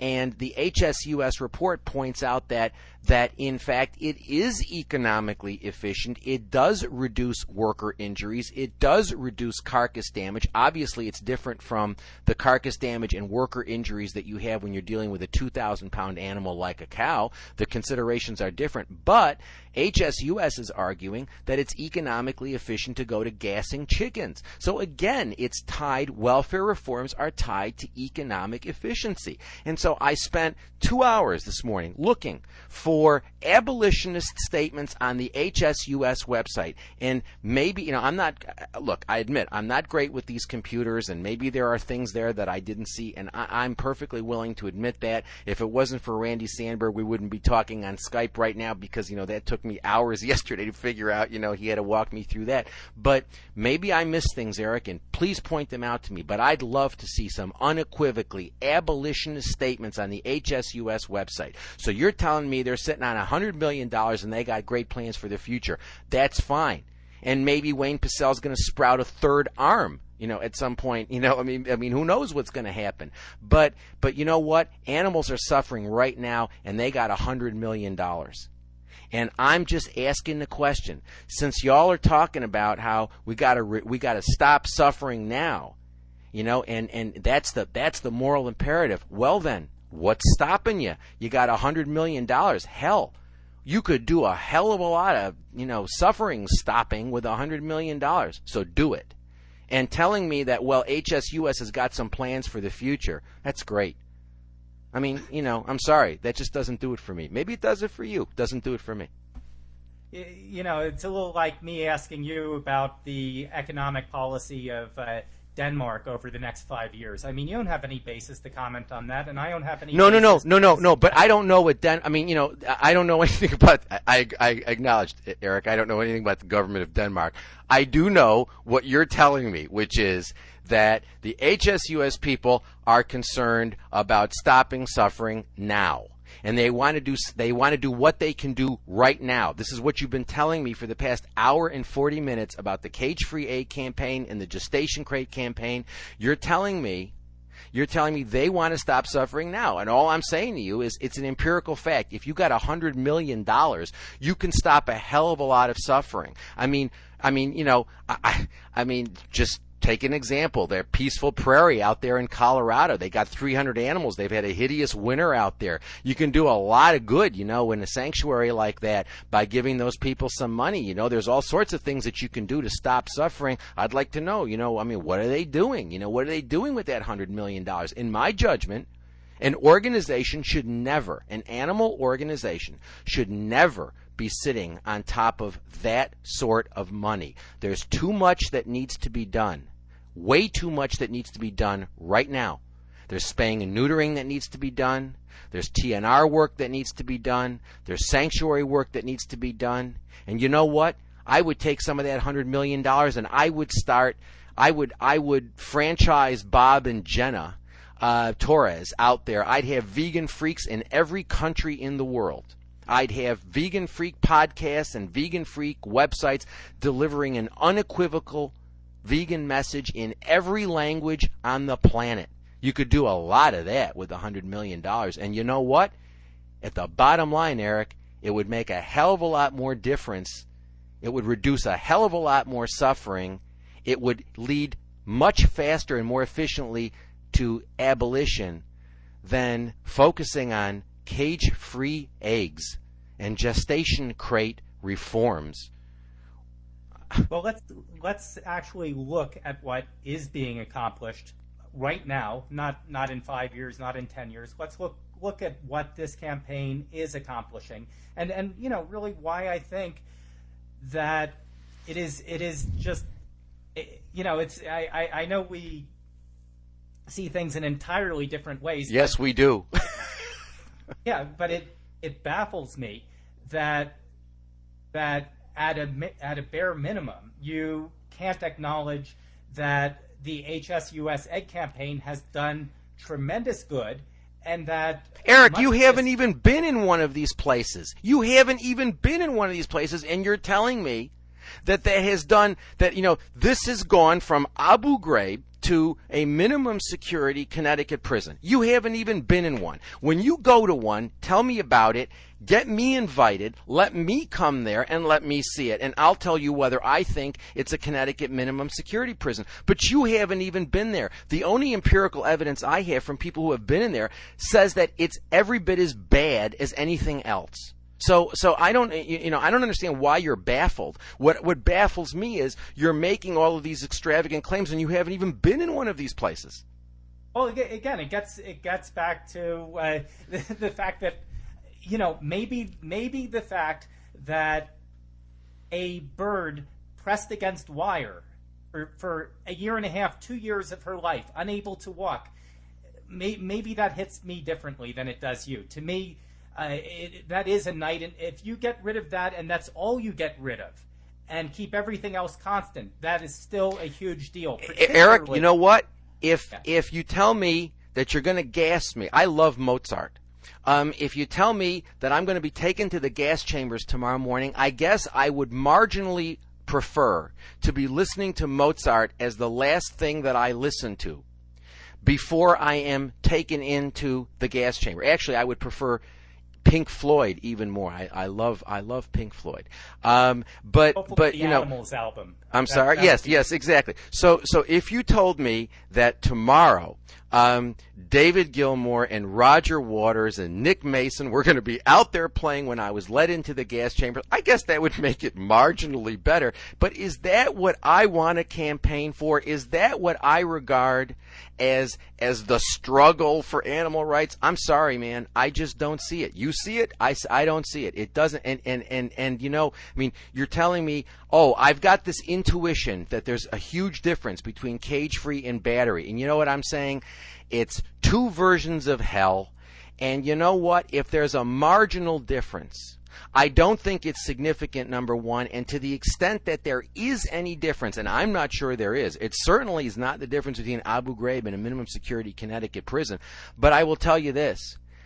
It is insidious, in my view, that you are telling people that this is a morally better thing to do, because what you are doing is encouraging consumption. And you know, Eric, the evidence is absolutely indisputable that there are a lot of people who are going from vegetarian, not to vegan, but back to eating more animal products because they feel that there are these great advances being made. I hear you all talk about Whole Foods like it's heaven. Oh, isn't it just wonderful that people go to Whole Foods and they buy animals raised in accordance with the John Mackey animal compassion standards? I think that is monstrous. That you are telling people that that's a better way to live. That is nonsense. I don't think those animal compassion standards matter a bit. As a matter of fact, Darian Ibrahim, who's a professor at the University of Arizona, has an article coming out in Law and Contemporary Problems, and he sent me I have an article in the same journal, in which he talks about the animal compassion standards and how meaningless they are. But let me tell you, there's a Whole Foods near my house. When I started shopping there 10 years ago, it was called Fresh Fields. They didn't have any fresh corpses of cows or sheep or fish or anything. They didn't have any fresh corpse section at all. They sold animal products, but they didn't have a fresh section. Now they have a huge fresh section. And they have humanely raised this and humanely raised that and little signs all over about the animal compassion standards. And it's interesting to me. I go there quite a bit because I buy my organic vegetables there. And unfortunately, they've driven a lot of the small health food stores out of business. But so I go there to buy my organic vegetables. And I frequently talk to people there. I know a lot of the people who work there, and I talk to people who are shopping there. I'm a very friendly and engaging guy. I love to talk about these issues. And what's really interesting is I made a comment to one of the people who works there. And I was walking past the meat and fish section, and I said, "Oh my God, this is disgusting." I looked at her, and somebody I know, a worker that I know, and I said, "This is really disgusting that you're working in this section and selling these corpses." And you know what her response was? Her response was, "Yes, but PETA gave us an award for our humane treatment of animals, which is true. PETA gave them an award. PETA also gave an award to Temple Grandin, who designed slaughterhouses. I mean, it blows my mind. But you know, I mean, this is the sort of thing. PETA gives an award to Whole Foods. It makes people feel better. And that is insidious, Eric. I really don't think that is something that we should be doing. It's certainly not something I think we should be doing, and I think I've got good reasons for thinking we shouldn't do it. You may disagree with me, in which case, God bless you. You know, you want to spend the rest of your life screwing around with gestation crate campaigns and telling people about how cage-free eggs are like, you know, the Connecticut minimum security prison. That's fine. But don't call me divisive, because I think that cage-free eggs are torture. That I think that telling people that cage-free eggs represent a significant change from battery eggs, I just think is wrong. And I think that encouraging consumption and making people feel, as Peter Singer very clearly says, ethically defensible. And I can, quote, respect people who are conscientious about eating animals that have been humanely raised. He says that in Animal Liberation.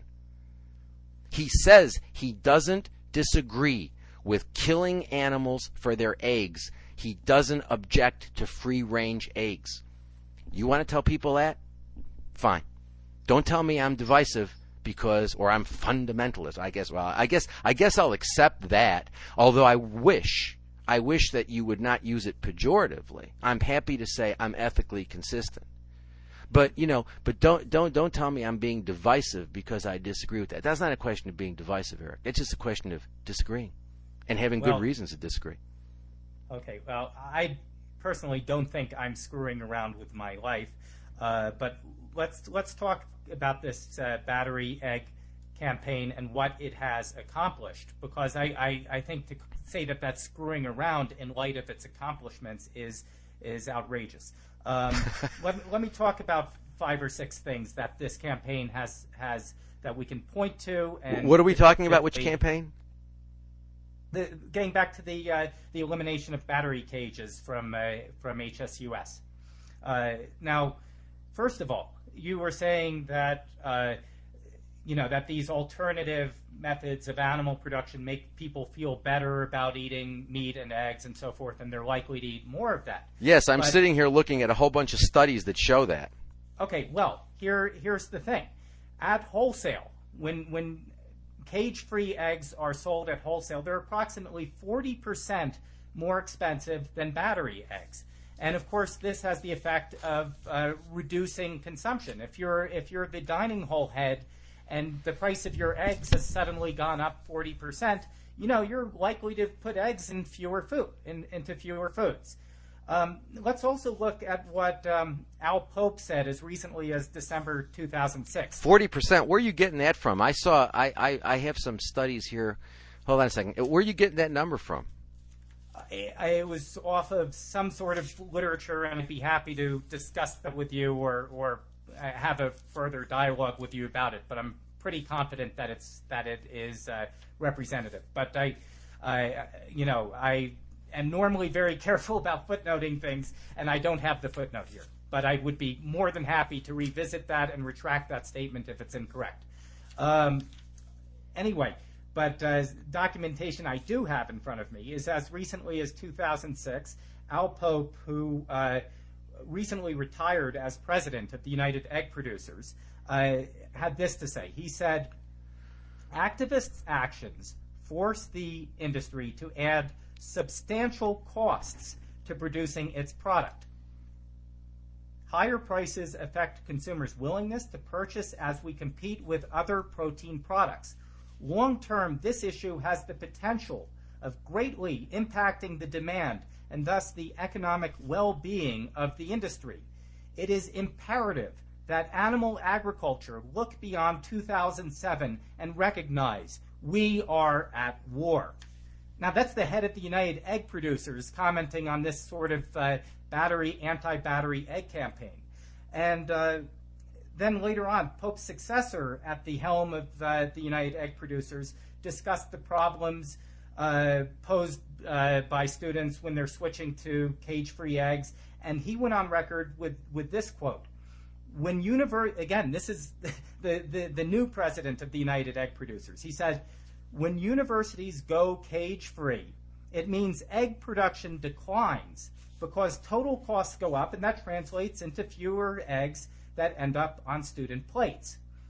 Okay, so you've got the past and current president of the United Egg Producers vehemently, passionately fighting against the end of battery cage eggs and going so far as saying we are at war with the Humane Society's campaign. Then you look at a publication called Inside Higher Education, which reported just last November that some schools are actually using fewer eggs as a result of their switching to these cage-free systems. That's exactly what the current president of the United Egg Producers had feared most. And so what happens here is obvious. Your cost per egg rises when you source them from cage-free production systems, and so dining halls, they're smart. They're looking at the bottom line, and they reduce their use of battery cage eggs. Now, and let's look at the big picture. And I hope this is something you're excited about. Over the last year or so, the total number of birds confined in battery cages has dropped by several million over just the past couple of years. And in fact, Egg Industry Magazine reports in 2006 that 2006 was the worst year, quote, in history for battery cage manufacturers. Obviously, these companies that make battery cages, don't have much of a market if suddenly everybody's switching to cage-free. So that's some of the things those are some of the big-time dividends that cage-free that this cage-free campaign has been paying. And it's not about making people feel good about what they eat. What it's about, Gary, is right now when you talk to people and you say, oh, animals aren't property and we have no business eating them or raising them or exploiting them. You believe that, I believe that, Wayne believes that, Paul Shapiro believes that. All these people, I think, who you dismiss as new welfareists, believe that every bit as strongly as you. Animals are not property, and they don't deserve to be exploited. But we have to keep in mind that a huge, the overwhelming majority of our potential audience is not going to buy that argument. And when you tell the average person that animals are not property, the response you're likely to get back is, oh, yes, they are, and they are delicious. And so my question to you, Gary, is if somebody is that closed to accepting this opinion that you believe and that I believe so strongly, then what's next? What do you have for them next? In my case, if somebody is not willing to pull back from eating meat or milk or eggs, very often that person still is opposed to gratuitous cruelty. And if that's all they're willing to do, am I gonna jump it up and down and celebrate the fact that they're switching away from battery eggs and adopting cage-free? It's not going to be the best thing that has ever happened in my life, but I'm going to be darn happy that at a bare minimum they are moving to higher priced, more ethically produced animal products and probably eating a whole lot less of them since they cost more. I guess what I want to ask you is, for a listener, when you're talking one-on-one, the guy next to you on the plane, and you're telling him that animals aren't property, and he looks at you like you're nuts, and he's totally unreceptive to that notion, what's next for you? What do you say? Well, first of all, I'm glad that you know about what I say about to people on planes next to me or to anybody. I can't remember a time in which I started off a discussion by talking about the property theory of animals. Generally, what I do is I talk to people about the companion animals they have and how much they love them, and etc. And then I try to tease out the fact that they engage in what I call moral schizophrenia by treating some animals as members of their family, and other animals they stick forks into, and that's an area that's an approach that I've had an enormous amount of success in. But let me, you've raised umpteen different things, some of which are related and some of which aren't. Let me just say, first of all, your numbers about egg costs are wrong, at least according to the Humane Society of the United States. The economics of adopting alternative production systems to battery cages. The report that HSUS issued indicates that the cost of cage-free eggs, the increased cost is anywhere between 8 and 24%. Okay, 8 and 24%, with most of those being, say, 21%, 19%, 15%, 12%, 12 to 18%. But basically, no study shows that it's more than 24%. And according to the HSUS report, a 4.2 to 59% increase in the retail price of eggs would decrease demand 0.24 to 3.4%. At this elasticity, producers could, as a group, pass increased costs on to consumers without a loss in profits. That's the Humane Society of the United States. Okay? So your figures are wrong, at least according to HSUS, and if they're wrong, take it up with them. But they're saying that the increased cost is between 8 and 24%, and they're also talking about price increases are such that, and the elasticity of demand of egg products is such that egg producers can pass that along without any loss in profit, number one. Number two, as far as what we say to people who don't, I'm not really interested in designing campaigns. Look, Eric, there are going to be people who disagree. There are going to be people who aren't interested at all. So shall I design my campaigns and shall I target my efforts to the people who don't care? Last night I saw this movie, Amazing Grace. It wasn't a perfect movie, but it was certainly, given the grand scheme of horrible movies these days, it was a worthwhile movie to see. It was about Wilbur Wilberforce, who actually, with Richard Martin, I think this is accurate, that he started the RSPCA in England. But William Wilberforce was also an abolitionist with respect to slavery, and it was very interesting because he had to confront this very issue, that at the time that he decided that slavery should be abolished, most people thought slavery shouldn't be abolished. And yet, he didn't propose that we ought to make slavery more humane. He took an abolitionist position continuously. And eventually he prevailed. So I'm not really interested in worrying about, are there some people out there who don't care? You use the expression gratuitous cruelty. I don't even know what the hell that means, Eric. I really don't even know what that means, gratuitous cruelty. What does that mean? We don't need to eat animals at all. Nobody maintains, it's 2007, nobody, not even the United States government, maintains that we need to eat any animal products to be optimally healthy. Indeed, an increasing number of mainstream healthcare people are telling us that eating animal products isn't good for us. So all suffering in connection with animals that we're raising for food is gratuitous. So I don't know what you mean when you say gratuitous cruelty. But are there people who don't care? Yes, Eric, there are people who don't care. And there are a lot of people who do care. And what I'm interested in doing is reaching those people. And when I reach them, the last thing in the world I want to tell them is, hey, look, you're going to go from Abu Ghraib to a minimum security Connecticut prison if you buy cage-free eggs. I'm not going to tell them that. I'm going to tell them, if they care about this issue, there's one choice. Go vegan. And you know what? Some people are going to turn off to that, and some people are going to turn on to that. And what I'm interested in is the people who turn on to it, because every person I turn on to it decreases demand. That's what we've got to do, is decrease the demand. And the way you decrease demand is to get people to stop using these products altogether. You don't do it by imposing opportunity costs that are so de minimis that producers can pass those costs along to consumers and not lose a cent of profit. Indeed, there is a huge markup. I don't know if you've shopped at Whole Foods recently, but they're making a lot of money. Those products are marked up tremendously. Those producers are making a tremendous profit. I don't think that's the solution. As a matter of fact, I'm sure it's not. Well, I can only point to what the egg people are saying. Oh, but Eric, the egg people. You know what?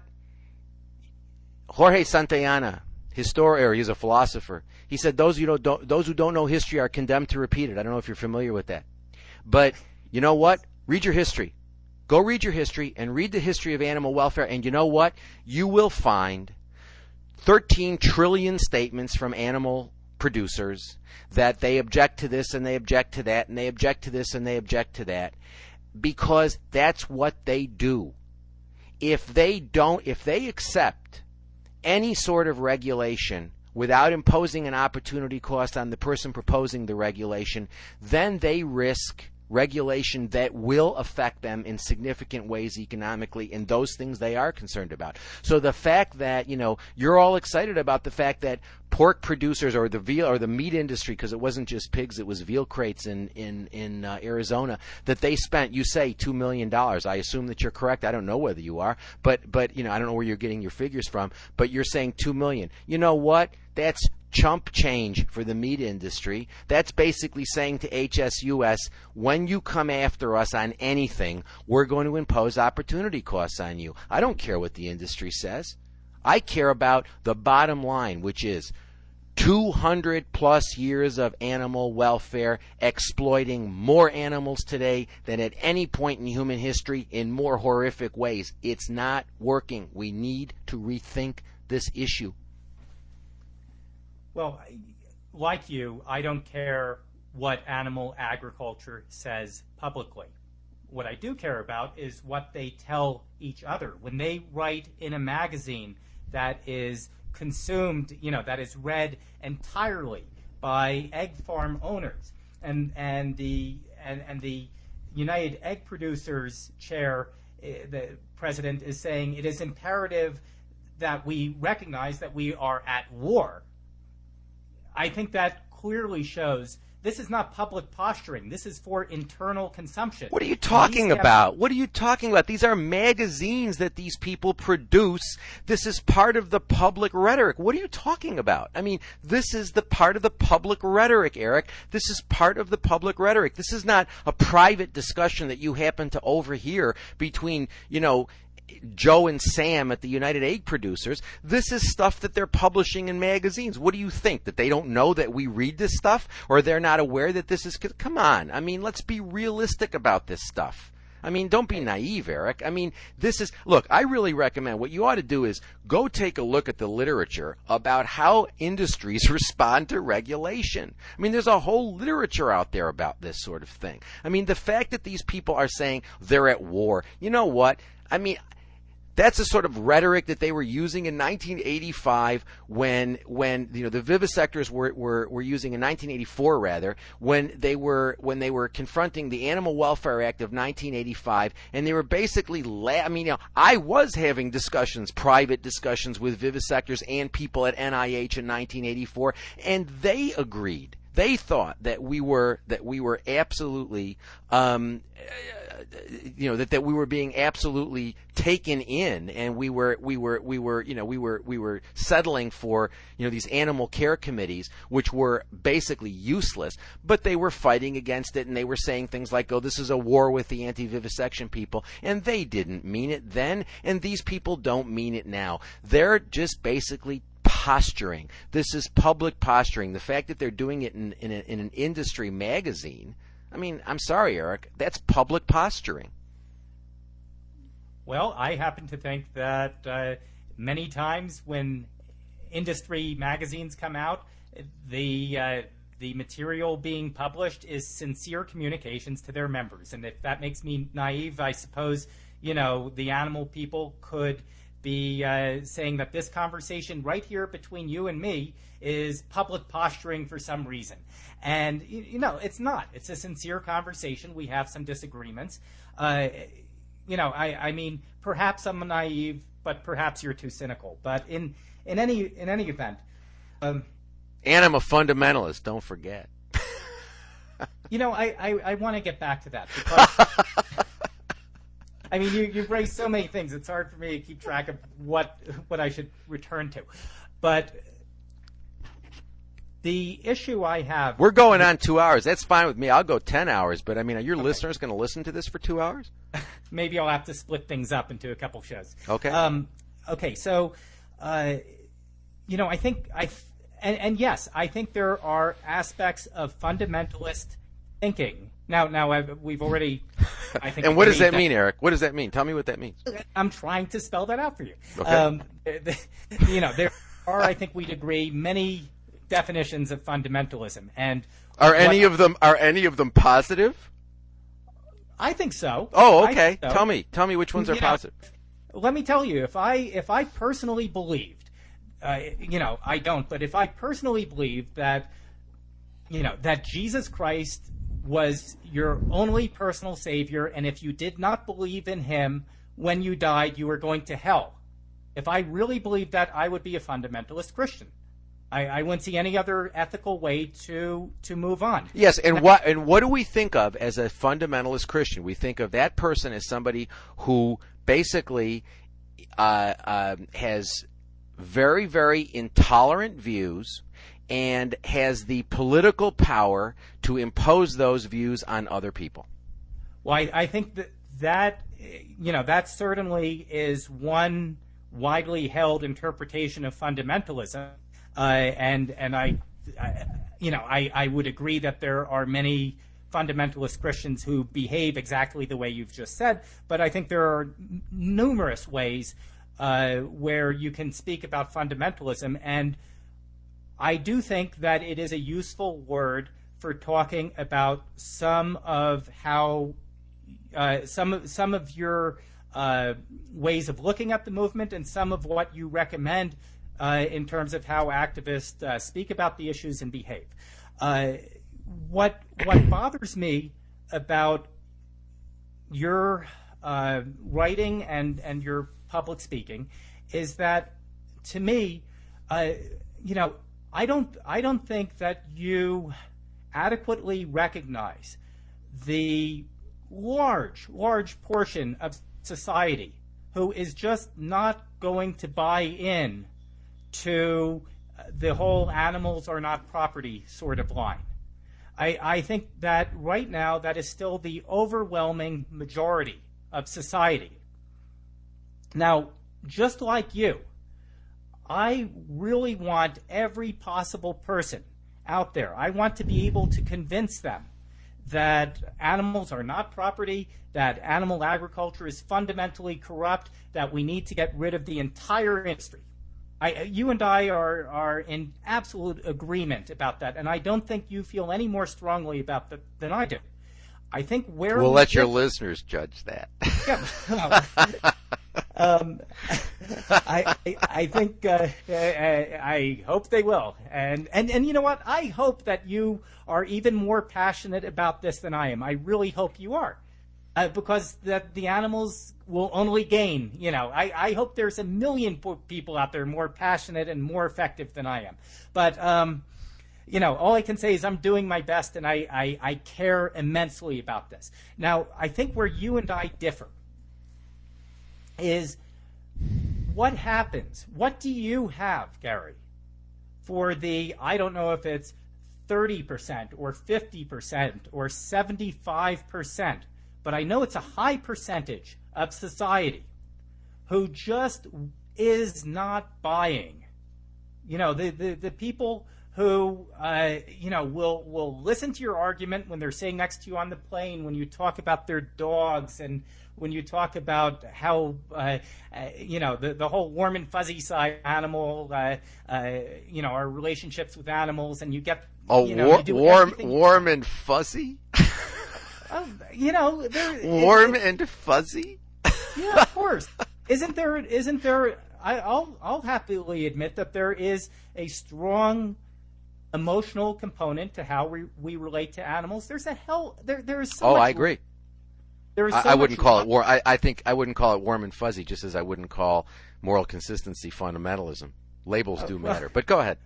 All right. Well, I do not mean anything I say in an insulting way. I'm just trying to get us to have a useful exchange here. And if I want to be insulting towards you, I would choose far more pointed words than fundamentalism. I'm trying to be useful here. But children might be listening, though. God forbid. Hang on 1 second.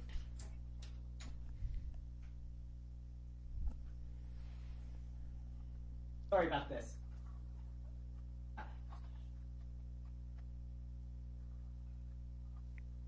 Are you still there? 1 more second.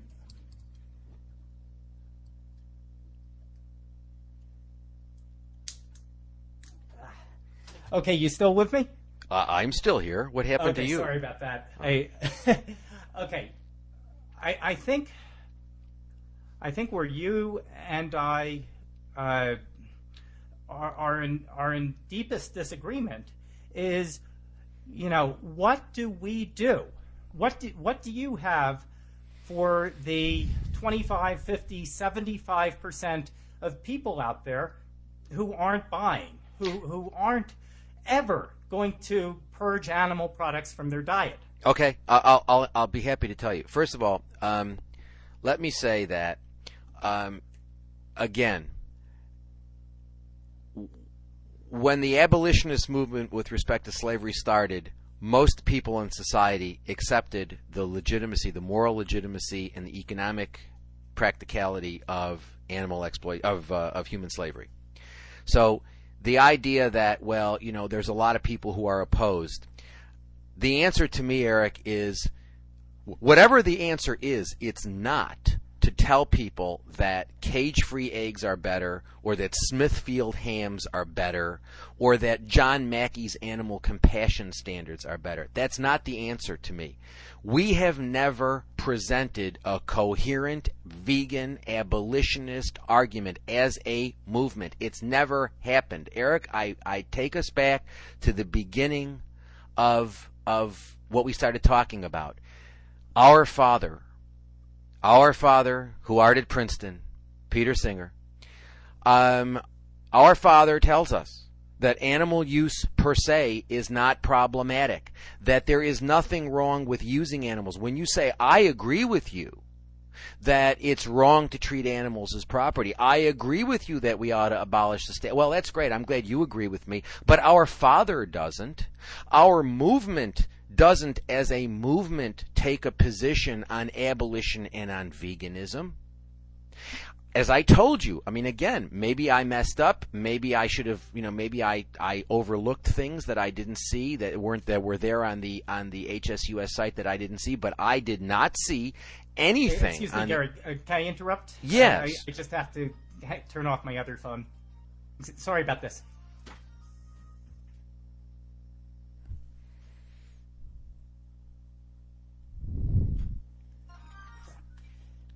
Can I call you back? Hello? Shit.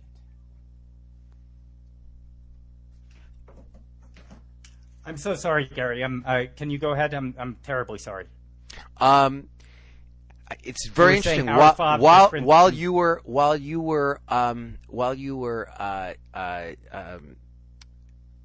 doing whatever you were doing just now, I just got an email from somebody just this very moment at 7:12 p.m. I got an email from someone forwarding me a response from Vegan Outreach saying that Francione's wrong, that animal welfare reforms don't increase animal consumption. Well, sorry, the empirical evidence is to the contrary. Isn't it interesting? But in any event, when you have a movement where the person who is viewed by the movement as the primary theorist, Peter Singer, takes the position that animal use per se is not problematic and that it is only animal treatment that is problematic, that it's then I'm sorry, you're not presenting an abolitionist. I mean, Peter Singer is not an abolitionist. He's an act utilitarian, and I don't know how much you know about moral philosophy, Eric, but an act utilitarian really isn't very comfortable with talking about the moral illegitimacy of institutions. And indeed, I've spoken with Peter about this and about the status of animals as property, and he is an act utilitarian, and it's very, very difficult for an act utilitarian to say that the institution of animal property is problematic, particularly when you do not believe that animals other than perhaps the great apes and maybe dolphins or whatever don't have an interest in their lives in the first place, so that they don't care that we use them, they only care about how we use them. So I think we have a movement that is deeply confused. I think we have a movement that has focused for a great deal of time on treatment and not use issues. You're asking me, what do we do about the people who don't care? And the answer is, we don't know how many people don't care, because we have never, as a movement, presented a consistent vegan abolitionist approach to these questions. We never have done that. HSUS doesn't, Peter Singer doesn't, Vegan Outreach doesn't, none of these groups would, not even PETA. PETA used to many years ago when I was first involved with them in the early 1980s. Yes, they did. But that changed very, very quickly. These are now corporations. These are now corporations that are promoting what is in essence a very, very conservative, welfarist line. You know, and when you're telling people, oh yeah, it's better if we don't use animals at all, which some of these groups say, from what I can tell, not HSUS, again, maybe you can point me to some things that are abolitionist, but when you're saying to people, well, you know what? You can behave morally if you exploit animals more gently. You know what people will do, Eric? Answer, they will do that. They'll continue to consume animals because you've just told them that they can do it morally. And when you tell people that they can exploit animals and still be morally good people, that's exactly what they're going to do. So neither you nor I knows how many people out there won't respond. The one thing I can tell you, Eric, from my own experience and from the experience that people like Bob Torres and Jenna Torres have and other people I know who are doing vegan abolitionist education, people do respond. So let's spend some of these resources. Let's spend our time and let's spend our resources engaged in unequivocal, clear, uncompromising vegan abolitionist education. And let's see, it's clear to me, based on my experience and the experience of these other people will respond to that. So let's build a movement of people devoted to abolition. Let's attack the problem as a matter of demand. Let's get people to decrease demand by stopping use, not by purchasing something that is slightly more expensive, where the increased cost can be passed along to the consumer, where we don't move away from the property paradigm at all. Let's get people to focus on use and on let's get them to apply the principle of abolition to their own lives. That's what veganism is, Eric. It's not, as you know as well as I do, it's not just a matter of diet. It's a matter of applying veganism and nonviolence, which is another important thing. And it disturbs me that that any significant part of the movement is in favor of violence, because I'm violently opposed to violence. I think it's a terrible idea.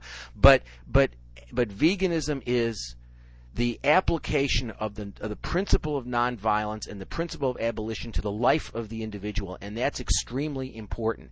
Let's build a movement of people who see that moral vision clearly, and you know what? We could change the world.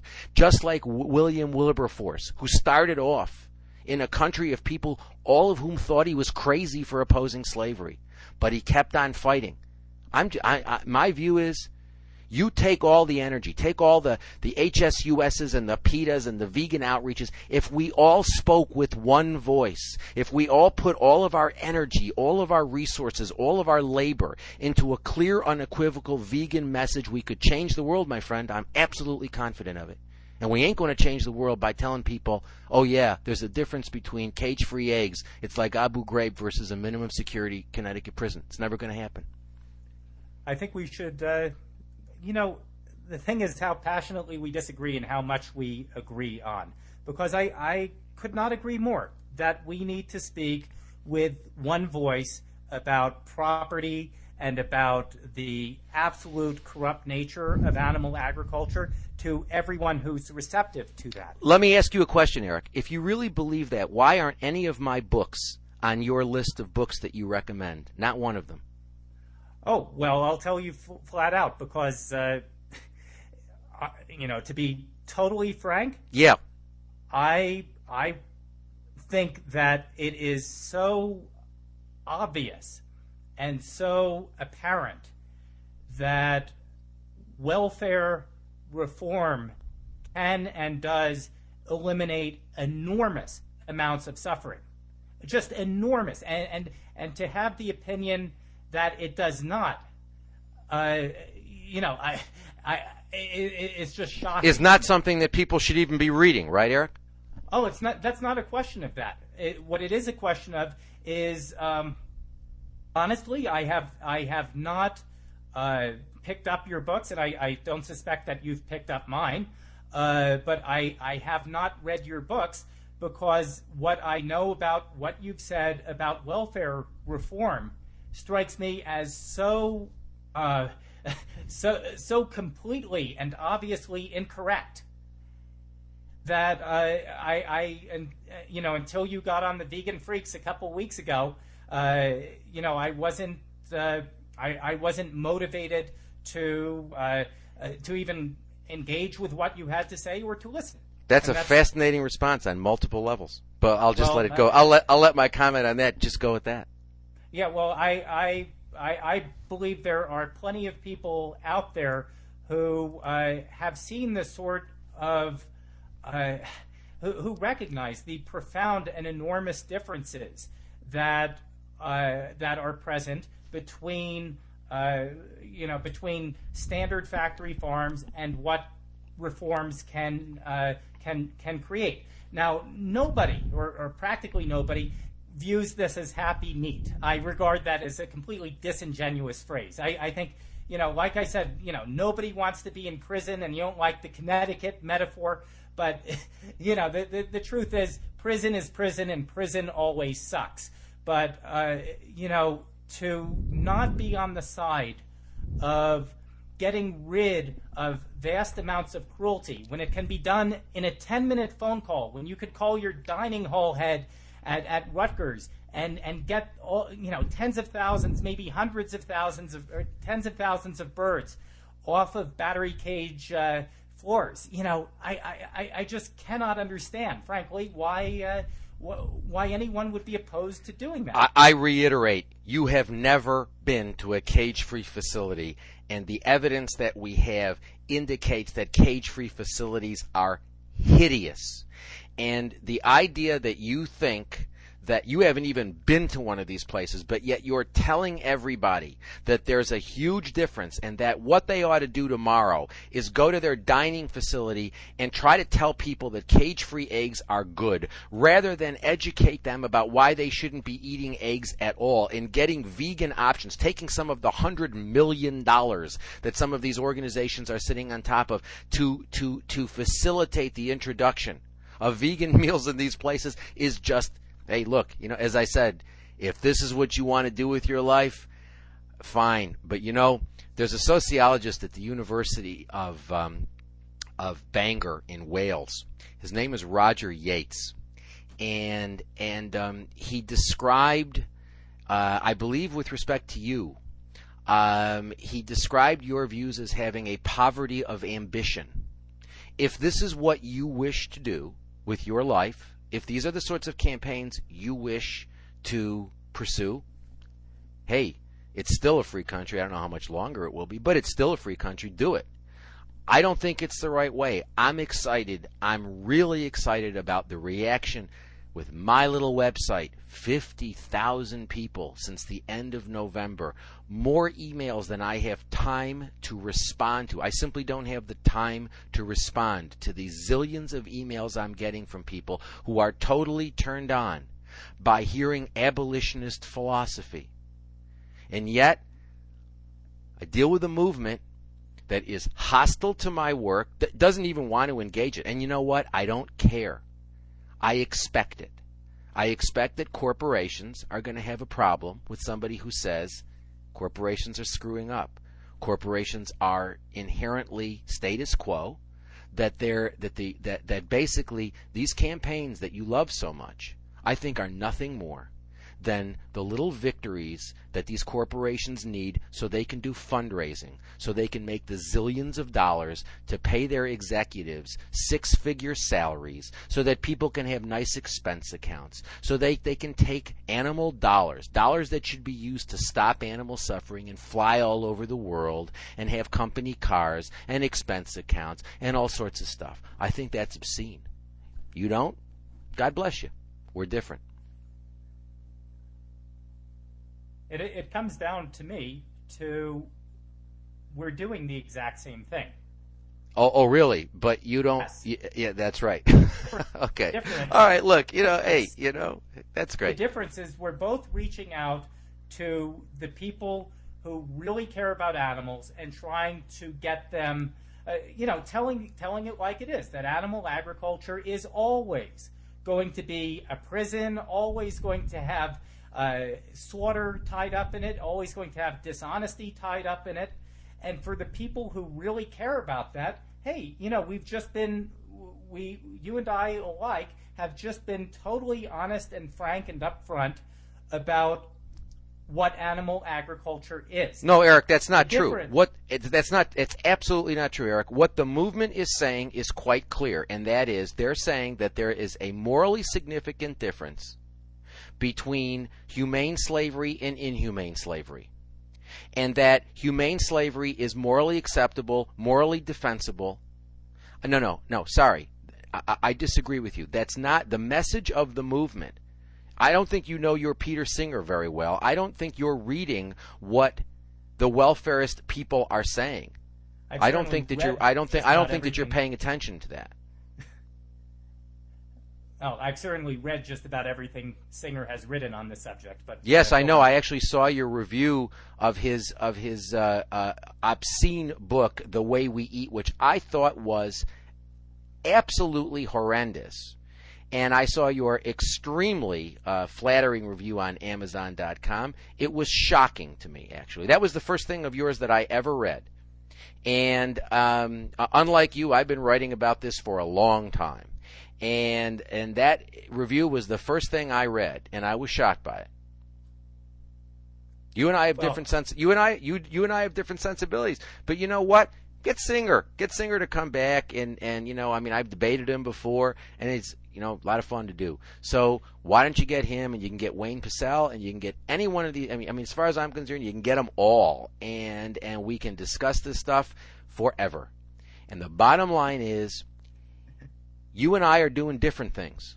That doesn't mean I don't like you. It doesn't mean I don't think you're a nice person or a good person. You're a fine guy. I'm sure you got a good heart, Eric. I'm not questioning your integrity. I'm not questioning. I just think you're wrong. You're trying to tell people that let's make slavery more humane. And my answer is, I want to abolish it. You want to make it more humane? Exercise your, spend your time and your resources in trying to make it more humane. You think the thing to do is to say, well, we're whipping the slaves 20 times a week, so we ought to whip them 19 times a week. And my view is, I'm not interested. You could not mischaracterize my position more. Really? What I'm trying to do is get pretty much virtually the exact same message to the people who will act on it as you do. But for the people who don't have the motivation and the concern and the feelings to act as you and I have done, what do we have for them? And to them, I want to speak as honestly as possible. And that... No. Speak as honestly as possible. No. You're not speaking to them honestly, because you're telling them, accept this change today, and and this is morally good. And when that's not what you mean. You are not being honest with them. That's the problem of new welfarism. New welfarism is an inherently dishonest position, because to the extent that it really seeks abolition, its attempt to get to abolition through welfarist reforms which deny that abolition is the end point is inherently problematic. But look, we're going over and over again the same thing. I mean, I don't know. I mean, you want to keep doing it, that's fine. I cannot believe that this is, that going over the same thing 80 million times is going to be useful for people to listen to. But okay, well, yeah, we should wrap things up. Well, I guess why don't we just try to see what we do agree on as we wrap things up. I think clearly you want to work on a message that reaches really only the people who are going to go whole hog, if you will, and go vegan. I really want to reach those people, but I also want to have a message that is going to do some good for the people who aren't willing to make those kinds of changes. And I think that's the main area we differ in. And in the grand scheme of things, I don't think it's that big of a deal. Really, because I'll tell you what. Okay, tell me why. There is something 10 times, 100 times more important than anything we're discussing right now. And what is that? And that is, I think the majority, maybe the vast majority of vegans out there, the vast majority of people who are concerned about animal protection, hardly ever, if at all, lift a finger to do something to actively work to dismantle animal agriculture. And I hope that one of the things that you and I could absolutely agree on is, you have your way of looking at things, I have my way of looking at things. Some people will gravitate towards what you're saying, others will gravitate towards what I'm saying. I'm thrilled as long as somebody comes on, and I don't care if they gravitate towards you or to me, but I just want to make sure that people are, that virtually every vegan out there is getting out to colleges and doing activism, helping to fund effective groups, giving their time in ways that will make a difference, because I don't think we're getting 1 or 2% of our base actively involved in making a difference, and that more than any kind of dispute over welfare versus abolishing certain cruelties versus total abolition, that more than any dispute, getting people involved is what we need more than anything else. Well, I agree with you. Let me just say this. The way I would sum it up is I think this discussion, which has been going on now for 2.5 hours, indicates quite clearly that you and I have a very, very, very different approach to these issues. I have no doubt that you seek the end that you say that you seek. But as I argued in Rain Without Thunder, which I wrote 11 years ago, there is no reason to believe that welfarist reform is going to lead to abolition. Indeed, all of the evidence seems to suggest that it makes animal exploitation more acceptable socially and facilitates the continuation of that exploitation.